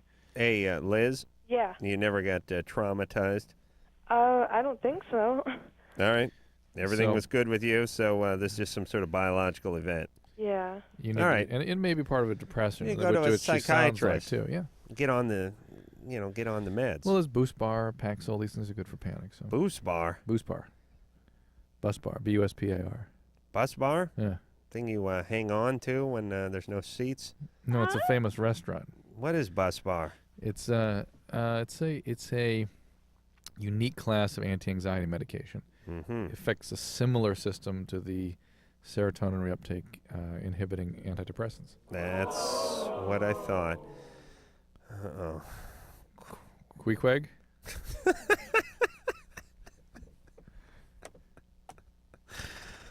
What the hell's that from? Moby Dick? Queequeg? Hello? Yeah. Yeah, my name is Qua. Qua? Hey, Adam. Hey, what is it? Qua. Qua. Yeah. All right. I got a question, man. What are you, Vietnamese? Yeah, man. How you know? Listen, I know my quas from my queequangs. How you know, man? The qua. Yeah. Because it's how the Vietnamese pronounce claw. Yeah, cool. See, in Vietnam, he's known as the claw. Here, he's known as the qua. Yeah. All right. All right. Well. The tiger qua. Dude. Okay. All right. Well, I finger banged my girlfriend on the first night. Now with that big quaw of yours. My girlfriend on the first night. Finger bang. We've discussed that term, and once you after your 18th birthday, you cannot physically tolerate the term finger bang anymore. It's like, oh. Thank you. I don't know what it is. Why is that? I'm only 16. Okay, yeah, you're fine. Hey, listen, I wish I knew that when I was 16. I would have worked finger banging every sentence. Because I didn't know that when I turned 18, I would become repulsed by the term. Uh-huh. So anyway, and it's weird. I have no problem talking about rim jobs or sodomy, but finger bang, oh, come on. After 5 minutes, I accidentally sniffed my fingers. Well, sniffed my finger. Accidentally? Accidentally. You Right. know, both my hands. And it smelled like pee, and I was thinking if she have any STDs. It smelled like pee? Yeah. Mm-hmm. No. Most women have a unique smell. If it sort of knocks you over. What do you mean unique smell? Women are not. Every woman has some odor. There's something going on down there. Normal. Of course. And however, listen, my nuts smell in the shower. You understand? There's no time when when I'm in a jacuzzi, my nuts smell. Dude, it smells hella bad, man. I just forget about like a long mountain bike ride or something. My nuts cannot stop smelling. I could skydive nude. You could put one of those centimeters under my nuts. It would smell. You understand? I could sit in a tub of rubbing alcohol. My nuts would smell. Okay. And I was thinking if I can get any STD because I also did some major tongue lashing with her. No. After that, all right, Qua. Relax, Qua. And yeah, all right. Hey, I'm getting hot here, Qua. How about, is this a girl you care about? No, I met her on I guess for the first time, and then and then she took me home. And where'd you meet her? Well, at school. Wow. We met on Thursday, and I came home to her on Friday. She's not somebody you care about, not somebody you intend to date. No, I've known her since. I promise she's thinking about dating. I promise. I met her the first time when I was in 7th grade. And then, we started, we kind of separated because she went her own way, and I'm... Well, she's back. Yeah, all right. Back. Hey, what's her nationality? She's Vietnamese too now. Vietnamese? Yeah. Yeah. Are Vietnamese chicks, they're not so uptight, are they? They're kind of easy, right? Oh, they're hard. They're hard? I had to talk her into it, and then... No, hold on. You met her at school on Thursday. You're finger banging by Friday afternoon. What do you mean? How tough a nut is that to crack? She's been like boyfriend, girlfriend since they were in 7th grade. On and off. No. Okay. Boyfriend, girlfriend. All right. I heard the part about 7th grade, but I also heard the part about him meeting her on Thursday. She's back. All right, Qua. And, I was thinking, could I get any... No. Qua, she doesn't have anything, does she? Well, I don't know, but I heard, from my health ed and my mom, and then my doctor says that if a girl's crotch smell hella bad, she might have bacteria or STD. All right, but she might have a vaginitis, but that's not something you need to worry about. It's not going to be transmitted to your finger. Oh, man, am I glad I wasn't there. Qua. Qua, you need to... You will succumb to the Qua. I'll give you the Qua. I'm really worried about the poor girl that he's courting. You lucky I take ring off Qua this time. Hey, I was thinking about something else that we haven't talked about in a long time. The whole internet dating thing has changed dramatically since the days that we used to talk about it. People are actually effectively meeting in these web rooms. I'm hearing all kinds of interesting stories. They're sort of learning how to use probing. Drew questions. got a website, and magically it's okay for people to meet over the internet now, everybody. No. Big green light for Dr. Drew. Just keep the greenbacks going into the wallet, and you guys can all be killed out in vacant parking lots. No, I'm just saying. That's all right now. Let me talk. Hook all up, everybody. The people are figuring it out. Enjoy it while the website's still up, because the second Drew's website goes down, that's it. It's off limits now. Listen, it is people. They're not on my site. They're not doing it, but they're figuring out how to do it. I'm hearing more and more stories. DrDrew.com? Not on my site. DrDrew.com? But they're figuring out how to make it a healthy thing. I think we ought to help them try to figure it out too. Frankly. Do we want more people hooking up? That's a good point. Unacceptable. Thank you. Listen, I don't want anybody to get laid. Do you understand me? Except for me. Nick? Yeah. You're 20. Yeah. This question is probably for Dr. Drew. I have herpes of the mouth, and I heard that by performing oral sex on my girlfriend, I can possibly give her genital herpes. Yes, you can. If it's usually primarily when you have an outbreak. Yeah, like, is there a possibility if I don't have a cold sore or fever blister that There's a possibility. is there Drew? anything to do about that? Hold on a second. We've gone round and round on this 1,000 times, and there's no answer. No answer. But if you do not have an outbreak, Let's put it this way: if her oral herpes is extremely common. Yeah. If it were her contagious, oral herpes. I thought he had oral. He herpes. has it, but right. anybody having oral herpes is very, very common. Right. If everybody who did not have an outbreak, of all those people with oral herpes out there, if everybody remained highly contagious even when they were not having outbreaks, everybody would have genital herpes. Yeah. Right. Right? It would transmit all the time. Mhm. So it doesn't work like that. Mm-hmm. Now, Okay. I take lysine for that sometimes. Would that help at all? Maybe. I heard if you have frequent outbreaks, there's antiviral medications you can use. Okay. And there's Aphthazol now as a topical thing. You get that Zabrexar, and you get the Zovirax, Valtrex. You get in the kickboxing. Famvir. Is that Famvir? That's Valtrex. Valtrex. Yeah. All of a sudden, you're kickboxing. All right, let's keep moving along here. John? Hello? You're 25? Yeah, how you doing, Dr. Drew and Adam? John? Hey, John. Oh, John, you're a cop. Yep. Good. Let's talk about that lecture with the ticket. We're taught not to do both. Oh, really? We either give the lecture Good. or the ticket. Then maybe that's good. Yeah, because you do. Well, sometimes the cops. Insult into injury. The what municipality do you work for? I'm working right now, so I don't want to say. All right. What state? I'm in Michigan. Michigan. You know what's funny about being a cop? What's that? We got strippers calling up the show, and they're like, "Yeah, I'm down here at Koozie McFilthy's, right here on Sepulveda near the airport. Woo! Yeah, I'm working tonight." Everyone will tell us where they work and what their job is and stuff. Cops are like, "Yeah, I'm a cop." Yeah, I can't talk about it. It's like, you guys aren't doing anything wrong. We're not fan favorites, though. Oh, please. No, I know. You don't want your supervisor your here. supervisor listening to you monkeying around on LA the phone. Kings can't Just call in us case. either. Right. All right, so, John, you're saying when you pull somebody over, you don't give them the lecture and the ticket. No, I don't. You just give them one or the other. Well, when I initially make contact, I get their information, and then I'll go back to the car and decide whether I'm going to write the ticket or give the lecture. How do you decide? It depends on what they did wrong. A lot of people say it's not the attitude, but I think a lot of times the attitude goes into it, too. The attitude of the person. Right. Oh, yeah. I mean, definitely. Thanks for calling, John. Yeah, I put him on hold because we're getting a little. You're going to lecture him? A little breakup. No, I think you definitely should kiss ass until the time comes when you know you're getting the ticket. Then you don't. You know what I'm saying? I don't want to give these guys a hard time unless it's the chicken ass stuff like the other jaywalking ticket I got that I beat in court, by the way, given to me by those idiots in Burbank who are just on nothing but a big fundraising campaign over there. Didn't the judge give you a bunch of crap, though?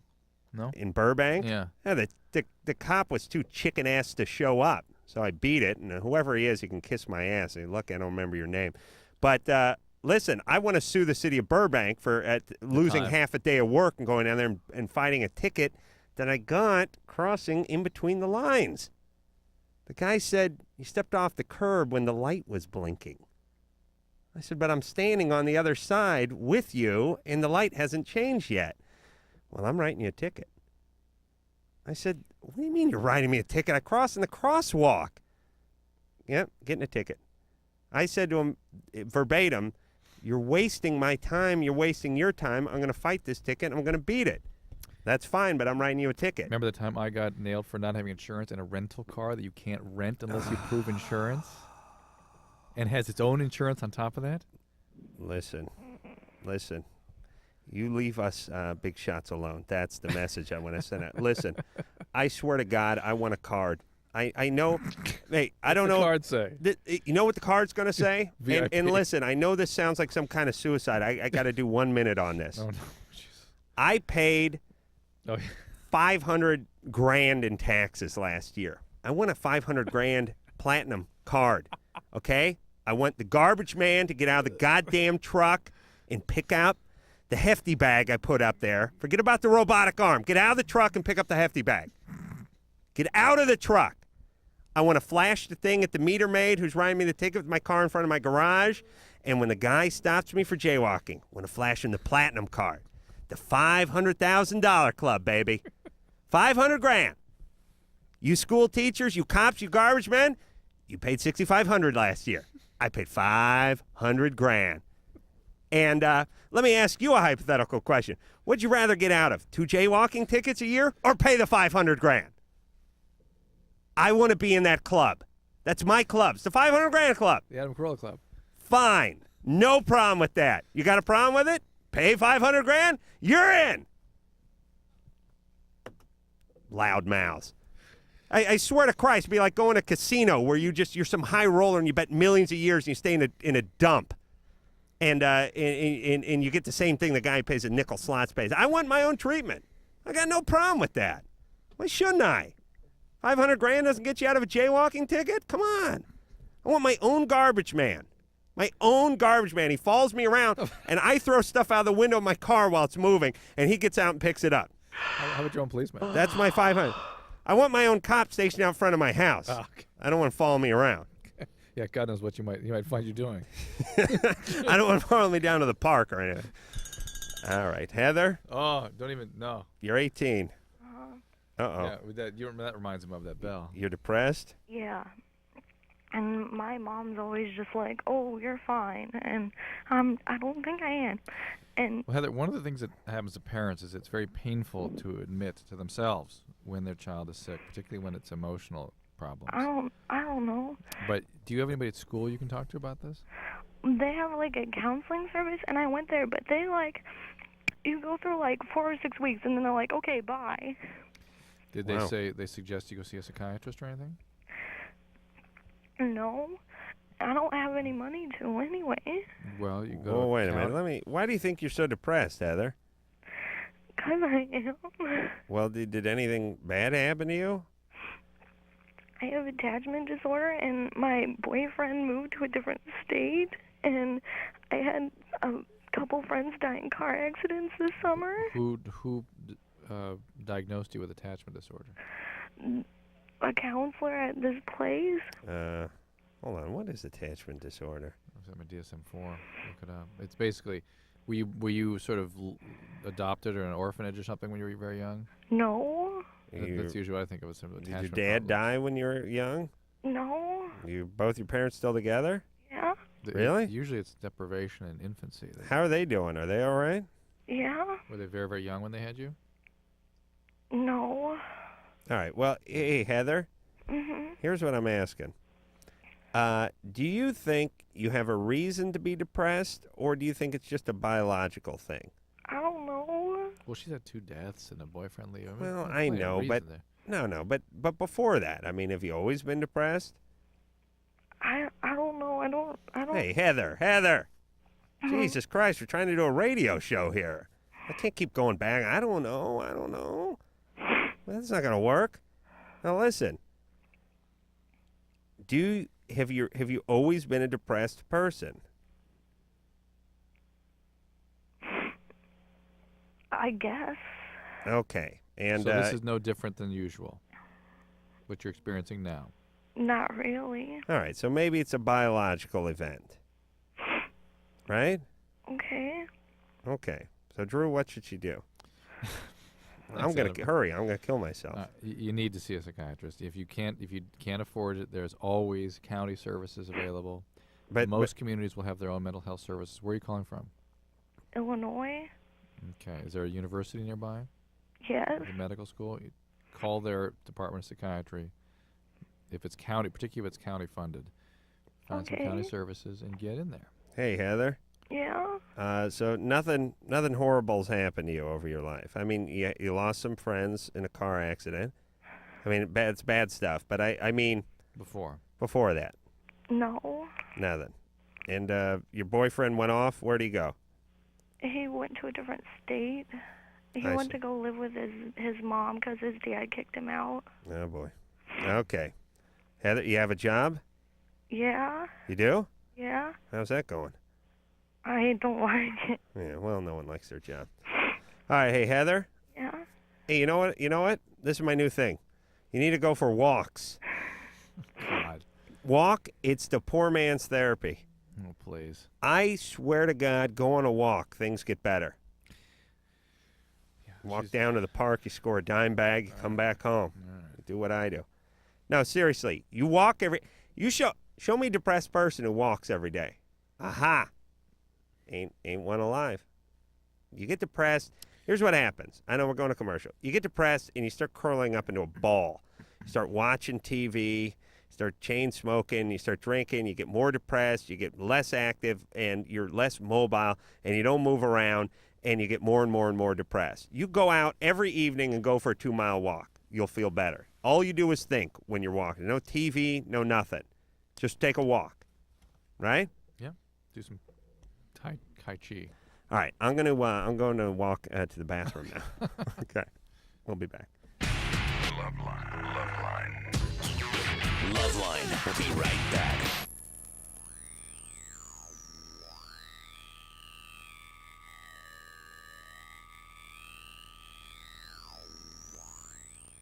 Introducing NFL Insider, the new magazine no NFL fan should be without. Open up NFL Insider. It's your all-access pass to the National Football League. NFL Insider's exclusive photos and stories take you inside the action to places you've never been before. Plus, in our preview issue, there's in-depth scouting reports on the upcoming year. It's pure football, all year long. The NFL Insider. Pick up your copy at newsstands now. Oh, come on, have a drink. No thanks. Just one little drink. I don't want to. Chicken, everyone else is. I said no. What a nerd. One little drink won't kill you. You've heard it all before. Be cool. Join the crowd. Have a drink, even though you're not 21. Let's go. She's no fun. Make the right choice. Don't give in. Underage drinking is dumb and dangerous. Look out! A public service message from the National Association of Broadcasters and this station. This is gonna sound corny, but I just wanted to tell the world about my girlfriend, Lisa. I love sitting there, listening to her talk on the phone with her girlfriends. I mean, she can go on for hours to anybody, about anything. And it's not just about everyday things. It's about deeper stuff, too, like hair and hair products. And little by little, the phone becomes like a permanent part of her head. I get goosebumps just thinking about that. And then there's the way she sort of unhinges her jaws. She scarfs down a quart of double fudge chunk ice cream. She's a keeper. You know, I used to waste my time going inline skating and playing basketball with my buddies. What was I thinking? Girls, rest assured, you will never in your life meet a guy like this. I have this fantasy. There we are, 50 years from now. She's in a moo-moo, doing her nails, watching soap operas all day. Ooh. Get some exercise. Get up. Get out. A public service message brought to you by the Ad Council and the President's Council on Physical Fitness and Sports. Somewhere in our community is a mother whose drug abuse once left her unable to care for her kids. There's a father, too, whose alcohol use drove his wife and children away. There's a boyfriend whose drug use frightened his girlfriend into giving him an ultimatum: get help or I'm gone. Help is available. It's in the form of treatment programs for drug abuse and alcohol problems, and the good news is that these programs are making a big difference in people's lives. With proper treatment, mothers and fathers, sweethearts and coworkers, friends and neighbors are overcoming drug and alcohol problems and reclaiming their lives. Isn't it great that treatment works? To find out about drug and alcohol treatment programs that can help, call 1-800-662-HELP. That's 1-800-662-HELP. There is help, and it works. A public service of this station and the Center for Substance Abuse Treatment. Dad, I don't think our campfire's totally out. Are you kidding me? I know when a campfire's out. Did you drown the fire with water and stir it with a stick? No, it's out. We don't have to... Who said that? Frank, it's a talking moose with sunglasses. And a bunch of singing and dancing forest animals. We know we can count on you to do what Smokey says. And when your folks desire to build a fire, hot, hot. Clear brush and branches away. And keep water nearby like you oughta. We're all counting on you. Okay, I poured water on the fire. I stirred it with a stick. Everybody walked slowly toward the RV. Dad, These are just Smokey's friends. Only you can prevent forest fires. Frank, it's Smokey. Nice hat, Smokey. Want the rest of my peanut butter sandwich? Dad! Visit Smokey at www.smokeybear.com. Brought to you by the USDA Forest Service, the National Association of State Foresters, and the Ad Council.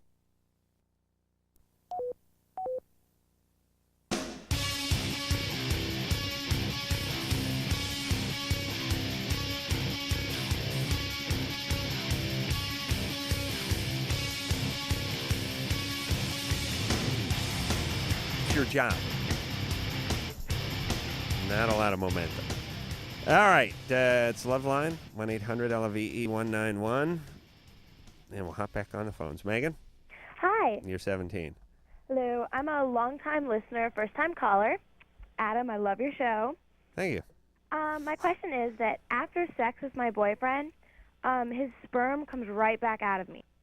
I thought it would stay in or something, because it just, like, usually 5 minutes afterwards, just comes right back out. Yeah. If you stood up, it would come right back out then. Yeah. I usually sweat my man's sperm out the next day. Yeah, it comes out when you become upright. So it's completely normal. It's not like I'm, like, not going to be able to have kids or anything? It is normal. Yeah. What do you, wait, are you on the pill? Yeah. You are? Yeah. Good. Good. Yes. All right. Which pill are you taking? I forget. Do you want me to look at it? Sure.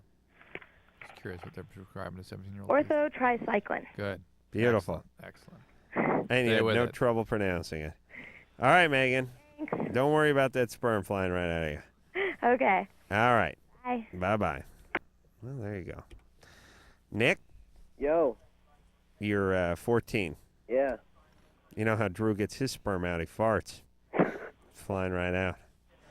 Go ahead. That's your sperm. Oh, yeah. I mean, I'm yes. Sorry. Okay, well, see, I asked Spit it right back on my lap. What? Go ahead there, Nick.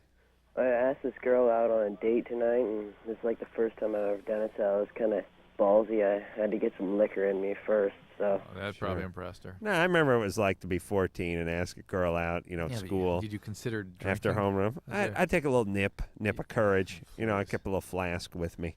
No, you're telling me, man. Oh, my God, And he's so, 14.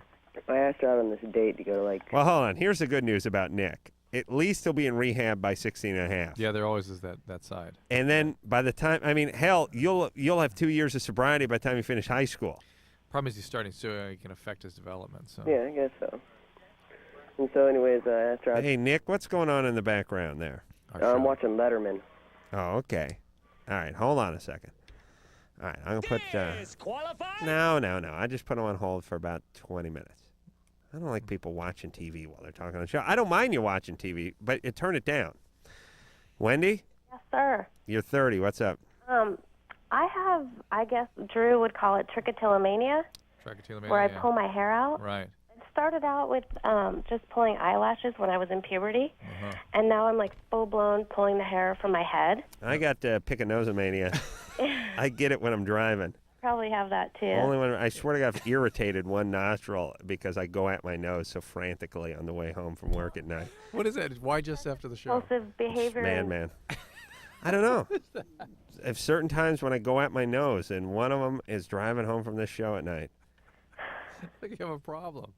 I go at it like if you saw me in another car, you'd think I was screwing around, like some kind of novelty. Like I knew you were watching, so I was screwing with you. And I go at it, man. Then I got boogers on everything.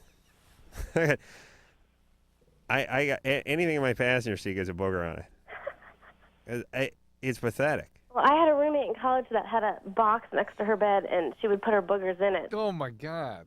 Oh, the booger box? I swear to God. Yeah. So, I know I'm not... But she'd empty it once a month, right? Got a booger box. See, what I do with my booger box is I make a booger ball. And I just roll it right into the garbage. It's like Pee-wee's foil ball? That's You have right. booger balls, Dad? All right. So, Wendy, you pull your hair out. I have this really stressful job, and I deal with a lot of emotional illness, Oh, boy. and then I have my own on top of it. Evidently. So basically, I'm calling because I don't have any medical insurance. I need to get on some meds. Yes, you do.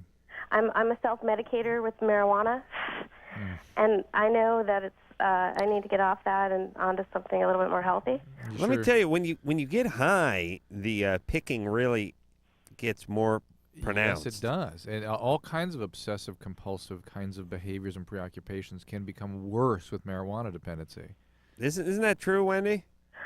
Yeah, you know, That's it's a little bit easier to, like, I calm down a little bit, I relax, and I just... Yeah, but you can't, I mean, all right. When I get high, I cannot stop whatever it is I'm doing. Perseverate. Things like, you know... What's that? Perseverate. That make me really... Perseverate? Yeah. Yeah. I'm like, you know, there's that Indian god that has all the arms? Yeah. That goddess with all the arms? Pretend you took that arm, you put like a joint, a cigarette, a beer, bottle of scotch, a corn dog, like a bran muffin, and a ho-ho in each arm. And then you put the TV remote and the VCR remote in the other, like, two. Like 8 arms. And then you just sat there and just one at your face with one, just randomly. Right. You got the booze and you got the beer, you got the food, you got the cigarette, you got the joint. And one arm's picking the nose. That's what I become like when I get high. I just can't stop. Well, I need to talk to Wendy because I really think she may be a marijuana addict. Wendy, is there a family history of alcoholism? I'm sorry? Is there a family history of alcoholism? Marijuana. Marijuana addiction? Both parents. My Yeah. husband had lung cancer. Oh, my God, from marijuana.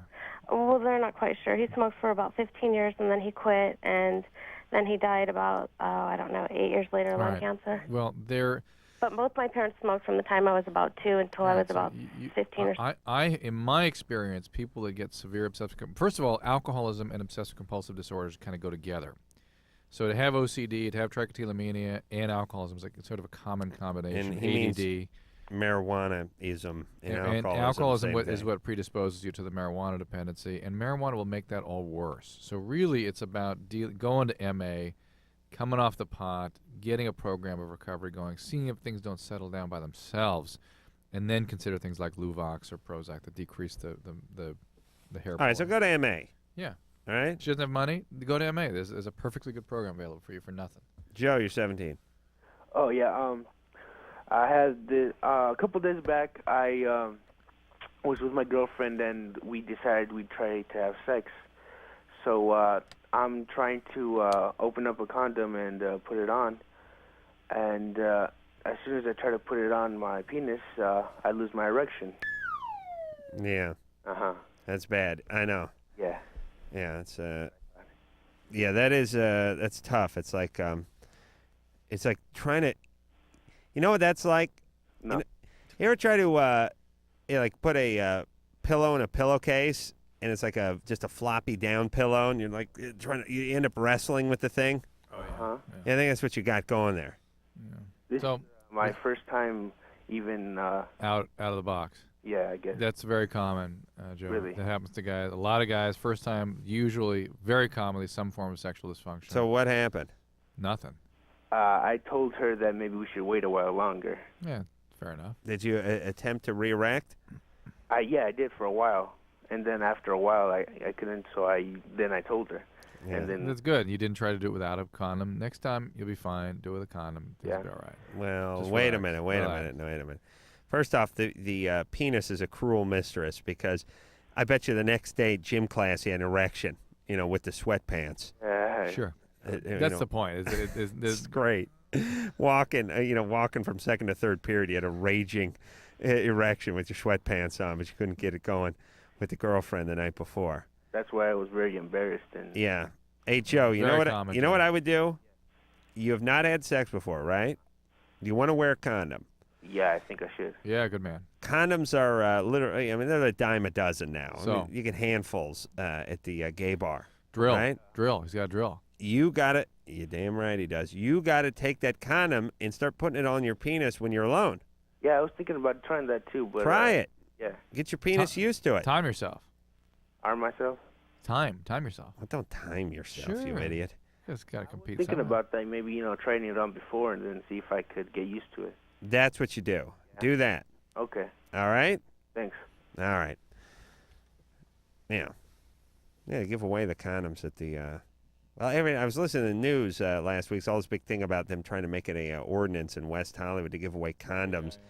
And it's funny. It's like a national story. Will we be the first city? That was one of the stories on Politically Incorrect I was supposed to have to talk about. Yeah, you know the thing that's funny, and I heard it 1,000 times.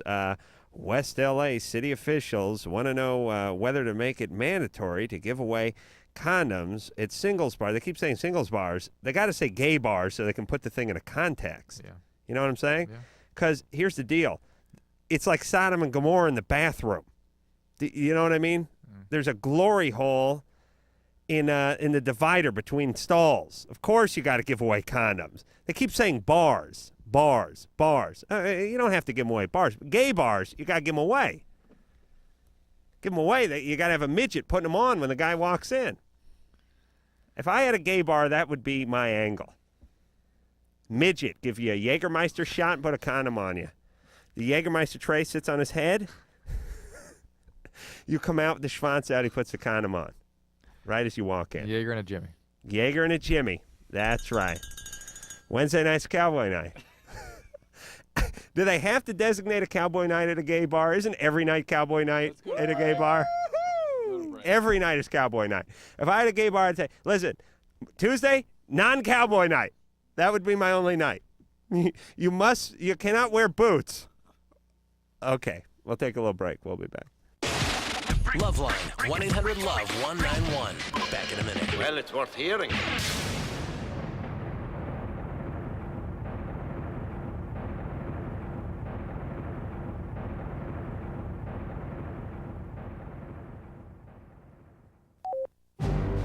This is a story about American heroes. They changed quite a few lives last year. Jorge Vasquez put out fires, but no, he's not a firefighter. Philip Dale discovered several new stars. Oh, he's not an astronomer. And Elaine Capobianco, she saved a child from drowning, but she's not a lifeguard. They're teachers, but to the kids they've reached, they're heroes. I'm a teacher. The children are the heroes. We're not just teaching subject matter, we're teaching human beings. I am tough as nails, but they know that I love them. I mean, we've got a legacy that follows behind us forever. Teachers have the power to make an impact on our future. California will need about 250,000 more of them in the next 10 years. Reach for that power. Teach. Call 1-888-CAL-TEACH now. A public service message brought to you by CalTeach, the Ad Council, and this station. Okay, so I'm a teenager, right? And everyone's so quick to judge me. On the outside, I may look like... But on the inside, I'm all...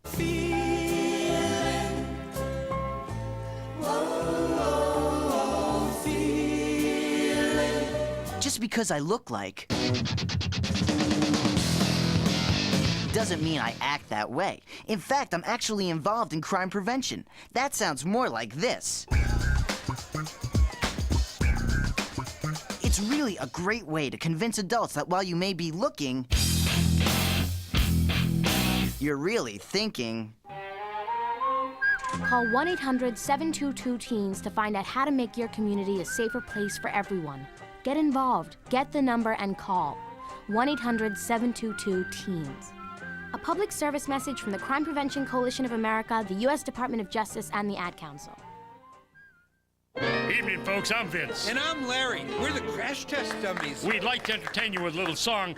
Only one thing. We can't sing, but we're here with someone who can, with a song for the little ones. Ray? Mr. Charles? On the big highway of life, there's only one safe place for kids. Backseat, baby. The front seat's not the place to drop off. Baby. Put that booties in the backseat. Backseat, baby. Airbags and kids you never meet. I'm here to remind you to put them behind you. Raymundo, do you mind if we try? Oh, really hurt. Backseat, baby, better buckled in the back.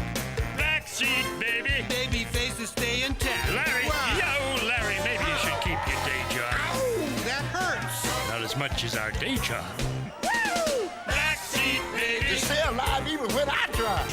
You could learn a lot from a dummy. Buckle your kids in the back seat. A message from the Department of Transportation and the Ad Council. Dear Jim, I just wanted to tell you the things I love so much about you. Like your pasty white belly and how it fits in those tight shirts that my friends think you shouldn't be wearing. I love how you do that thing where you mash 4 slices of bread into a massive ball of dough and stuff it in your mouth. That's so adorable. And what about when you tell those same jokes from reruns that you've seen over and over again? They make me laugh every single time. Other guys play sports or go running or do something outside, but not you. You're different. Guys, rest assured you will never in your life meet a girl like this. P.S. I can't wait until we cuddle in front of pro wrestling all day this Saturday. I hear it's a steel cage Texas death match. Get some exercise. Get up. Get out. A public service message brought to you by the Ad Council and the President's Council on Physical Fitness and Sports.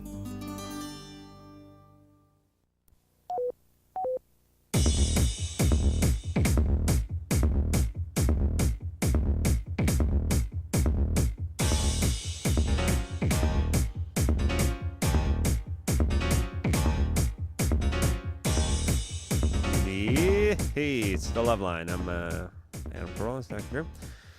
Here we go. Back on the phones. We're going to Nick. Nick's the guy you gave a timeout to. Oh, yeah. Nick, you had Letterman on. Yeah, and I turned it off. I'm in the other room now. All right. See, very repentant Nick. I I like asked that. this girl out, and she said, okay, I have volleyball practice on, like, Friday, and so I asked her, like, are you free on the weekend? She said, Saturday's okay. And then she said, it's okay if I bring a friend along, and I want to know, what does that mean? I mean, she's scared. And maybe her parents won't hear of it any other way, frankly. Well, you know what I interpret friend to be? Her vibrator. I would count on that, Nick. Like when a gal says... Could be her period, too. That's Aunt Flo, isn't it? I want to bring my friend with me. I always think, yeah, vibrator. It's a visit from a friend. Come on, man, be serious. No, yeah, listen, she's nervous. Yeah, it's appropriate. I mean, that's, I think, a good way to deal with girls always do certain that. kinds of dating. But the fact that she wants to go out is good, and go ahead, sort of. go along with it. Maybe you bring a guy, too. Bring another guy so her friend's got somebody to talk to. Yeah, but is this like going to be like a girl or a guy? It's going to be a girl. Oh, it'll be a girl. It's got to be a girl. It's going to be a girl. It's going to be a girl? Yeah. So bring one of your friends so it seems like a little more festive. All right. Hey, make sure she has a good time. Nick, you mentioned earlier you had to take a little nip Yeah. of booze to ask her out. Forgot about that. Yeah, I'm a little... she's like one of those popular girls, and so I was like... Damn. So All right, Nick, you can't use the F word. I'm sorry, dude.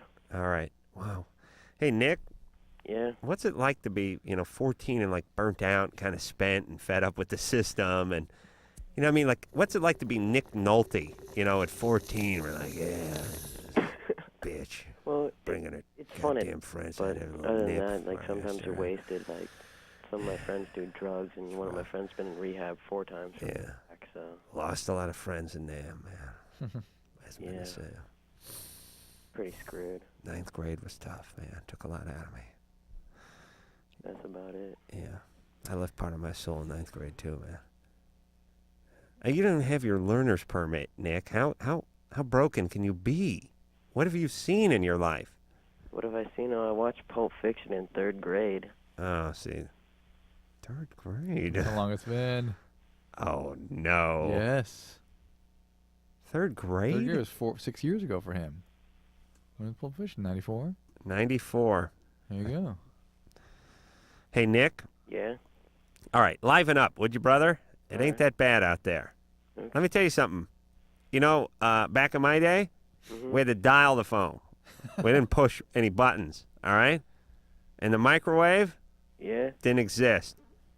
You understand me? Yeah. Yeah. That was something in the future. The Jetsons had the microwave. I had a toaster oven. Oh, that was a big deal. Yeah. We're talking late 70s now. Toaster oven. That was the answer to everything. Let's put it in a toaster oven. Yeah. Yeah, use the toaster oven. Make some scrambled eggs in that thing. Souffle. Listen, wait a minute. Do I have to use it? Was I talking to you about this? No. I know. They're going to kill me. I'm going right back to the calls. But I was talking to someone at my office today. I was talking to Jimmy, I think, I said, what happened to souffle humor? Souffle humor was a very important part of American culture around the 70s. Paul Lynde, Charles Nelson Riley. Beginning of the sitcom. Yeah. Here's the beginning of the sitcom. Alice has the souffle in the oven. Greg comes walking in the kitchen and slams the door. Huh? She runs over to the oven, turns the light on, looks through the glass. No. Well, come on, Drew. The souffle's not dropped yet. This is the beginning. This is Act 1, you idiot. Right. Souffle's still up. Act 2, somebody drops a pan. Souffle. Peter comes in playing a bass drum. The souffle. There was a lot of souffle dropping humor in the 70s. Almost every sitcom had an episode that involved a souffle. And they were not like chocolate souffles. They were like cheese Big souffles. glowing souffles. Like They're like, bread. no, it's going to drop. Oh, shh. Last act, of course, something would happen. Souffle dropped. I'm not seeing enough souffle humor in sitcoms. Anyone who's listening who works on these, like The Norm Show or Friends or some of these hip sitcoms, let's see if we can revamp the whole souffle thing. That's comedy. Karen? Oh, sleeping. Wow. That's a lot of woman. Karen's... Oh, I guess it's congested. It's got a little of that Popeye snore.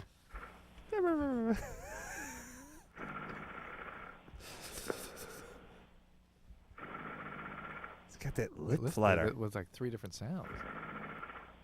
That low-pitched sound. Remember Silence of the Lambs when Lecter went nice Chianti and he went... It's got a little of that. This is a definite champ. Wow, it's really... Starting to get a little... Getting a little mucus break on the way out, too. A little pop, a little bubble. Let's hear.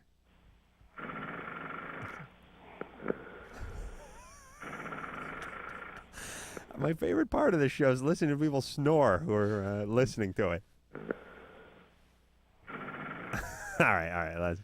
How do we know when to stop? I can never stop. To me, listening to people snore is like a big bowl of peanut M&Ms, and I'm stoned. I thought. It's just like that's how you describe. There's no stopping. It's just running out of show or running out of M&Ms. But there's no.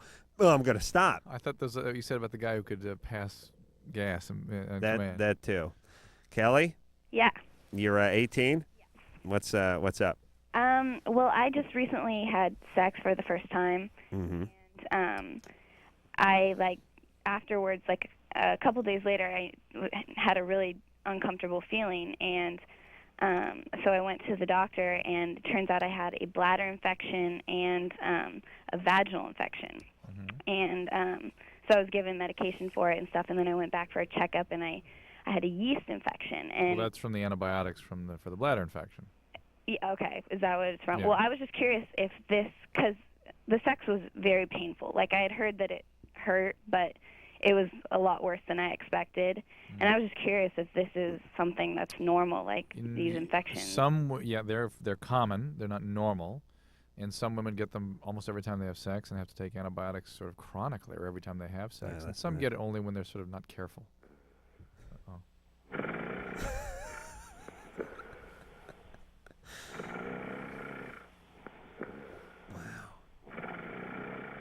This can't be a chick. This says Karen. It's Karen. It can't be Karen. It's got to be Karen's boyfriend. Maybe this is Karen with the 97-pound tumor. Yeah. All right, listen. All right, no, listen. No, please. You'll wake them. I'll lose my... Okay, we got to take a break. Let's go to break. Hey, Dana? Yes. You quit using meth on January 1st? Yes. Now you're having crazy nightmares? Just the most realistic, violent nightmares. Okay, Drew, what should you do? You got to get supervised. You got to get in some program because nightmares are part of the deal here. All kinds of sleep disturbances, mood disturbances, and you're going to need a lot of support with this. Sleep disturbances? All right, we'll take a quick break. We'll get back with Karen and her quivering lip. LoveLine with Adam Carolla and Dr. Drew. 1-800-LOVE-191. We'll be right back.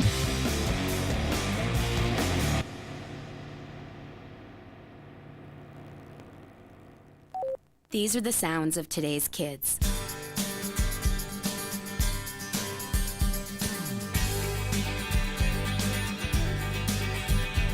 And these are the voices of today's kids. Don't underestimate me. I can work harder in school. Give me a problem that's hard to solve. Give me tougher work. Give me tougher books. When I solve a tough problem, I'm on top of the world.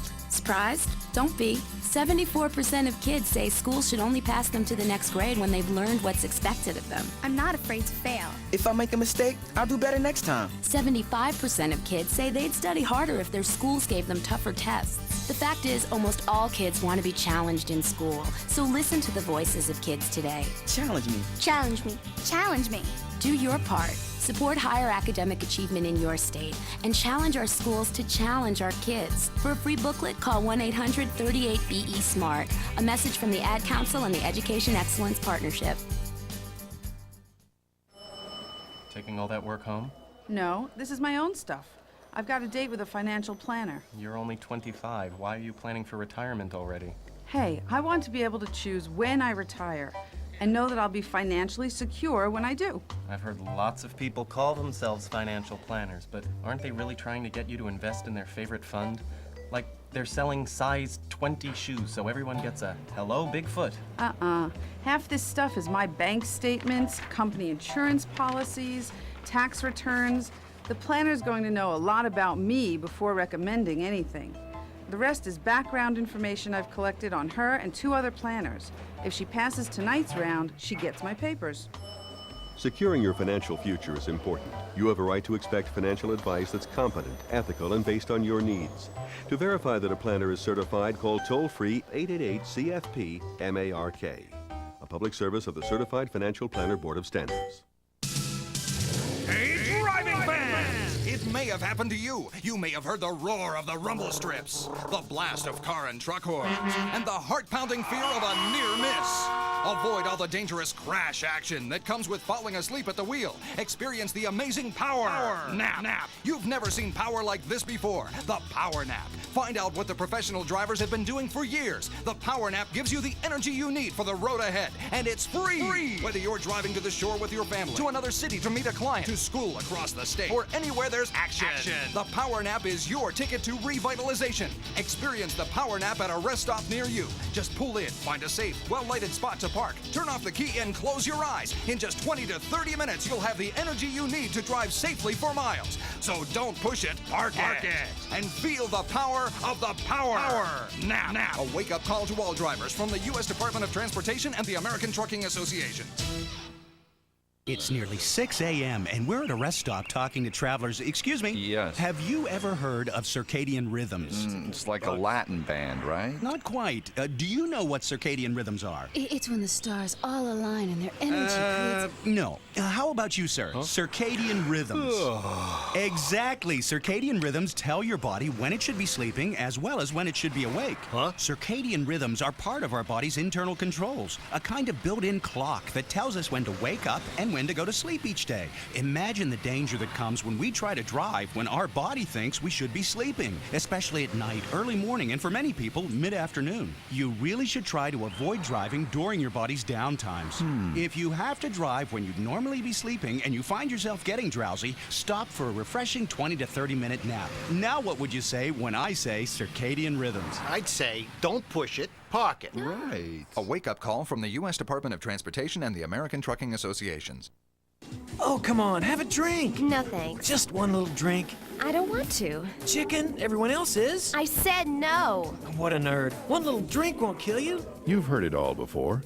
Be cool. Join the crowd. Have a drink even though you're not 21. Let's go. She's no fun. Make the right choice. Don't give in. Underage drinking is dumb and dangerous. Look out! A public service message from the National Association of Broadcasters and this station. David. Yes. Joe Namath, man. The Joe Namath? That's right. Now, I've heard you're a good fan. I try to be. When you go to the games, you wear jerseys? Or... Of course. It would be rude not to go with the jersey on. Whose jersey do you go in? I you have a number 12. I had a number 12. Did you see that, man? You know that the number 12 is registered to me. I will absolutely buy a number 12. No, man. NFL Shop on NFL.com is the place for all your authentic NFL apparel, including customized champion jerseys. Personalize your own NFL jersey at NFL Shop on NFL.com.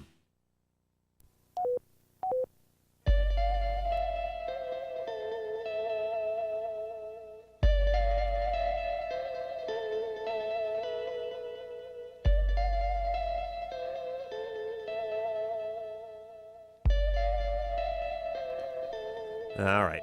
Well, that is it. The show's over. I want to thank our contest winners from the drdrew.com contest nice. who came all the way out here from Minnesota. Isn't that nice? They sat there for 2 hours. And enjoyed your ass. Amazing. Yeah, somebody who actually laughed at your humor. That's why I bring these people out. God bless them. All right, so until next time. Yeah. This is Adam Carolla for Dr. Drew saying mahalo. I did some gay porn in the late 70s. Well, now. This has been LoveLine. The stuff expressed on LoveLine is not necessarily the stuff of the staff, management, sponsors, or anyone else, including Westwood One Entertainment. LoveLine is produced by Ann Wilkins Ingold. Now, please enjoy these birds.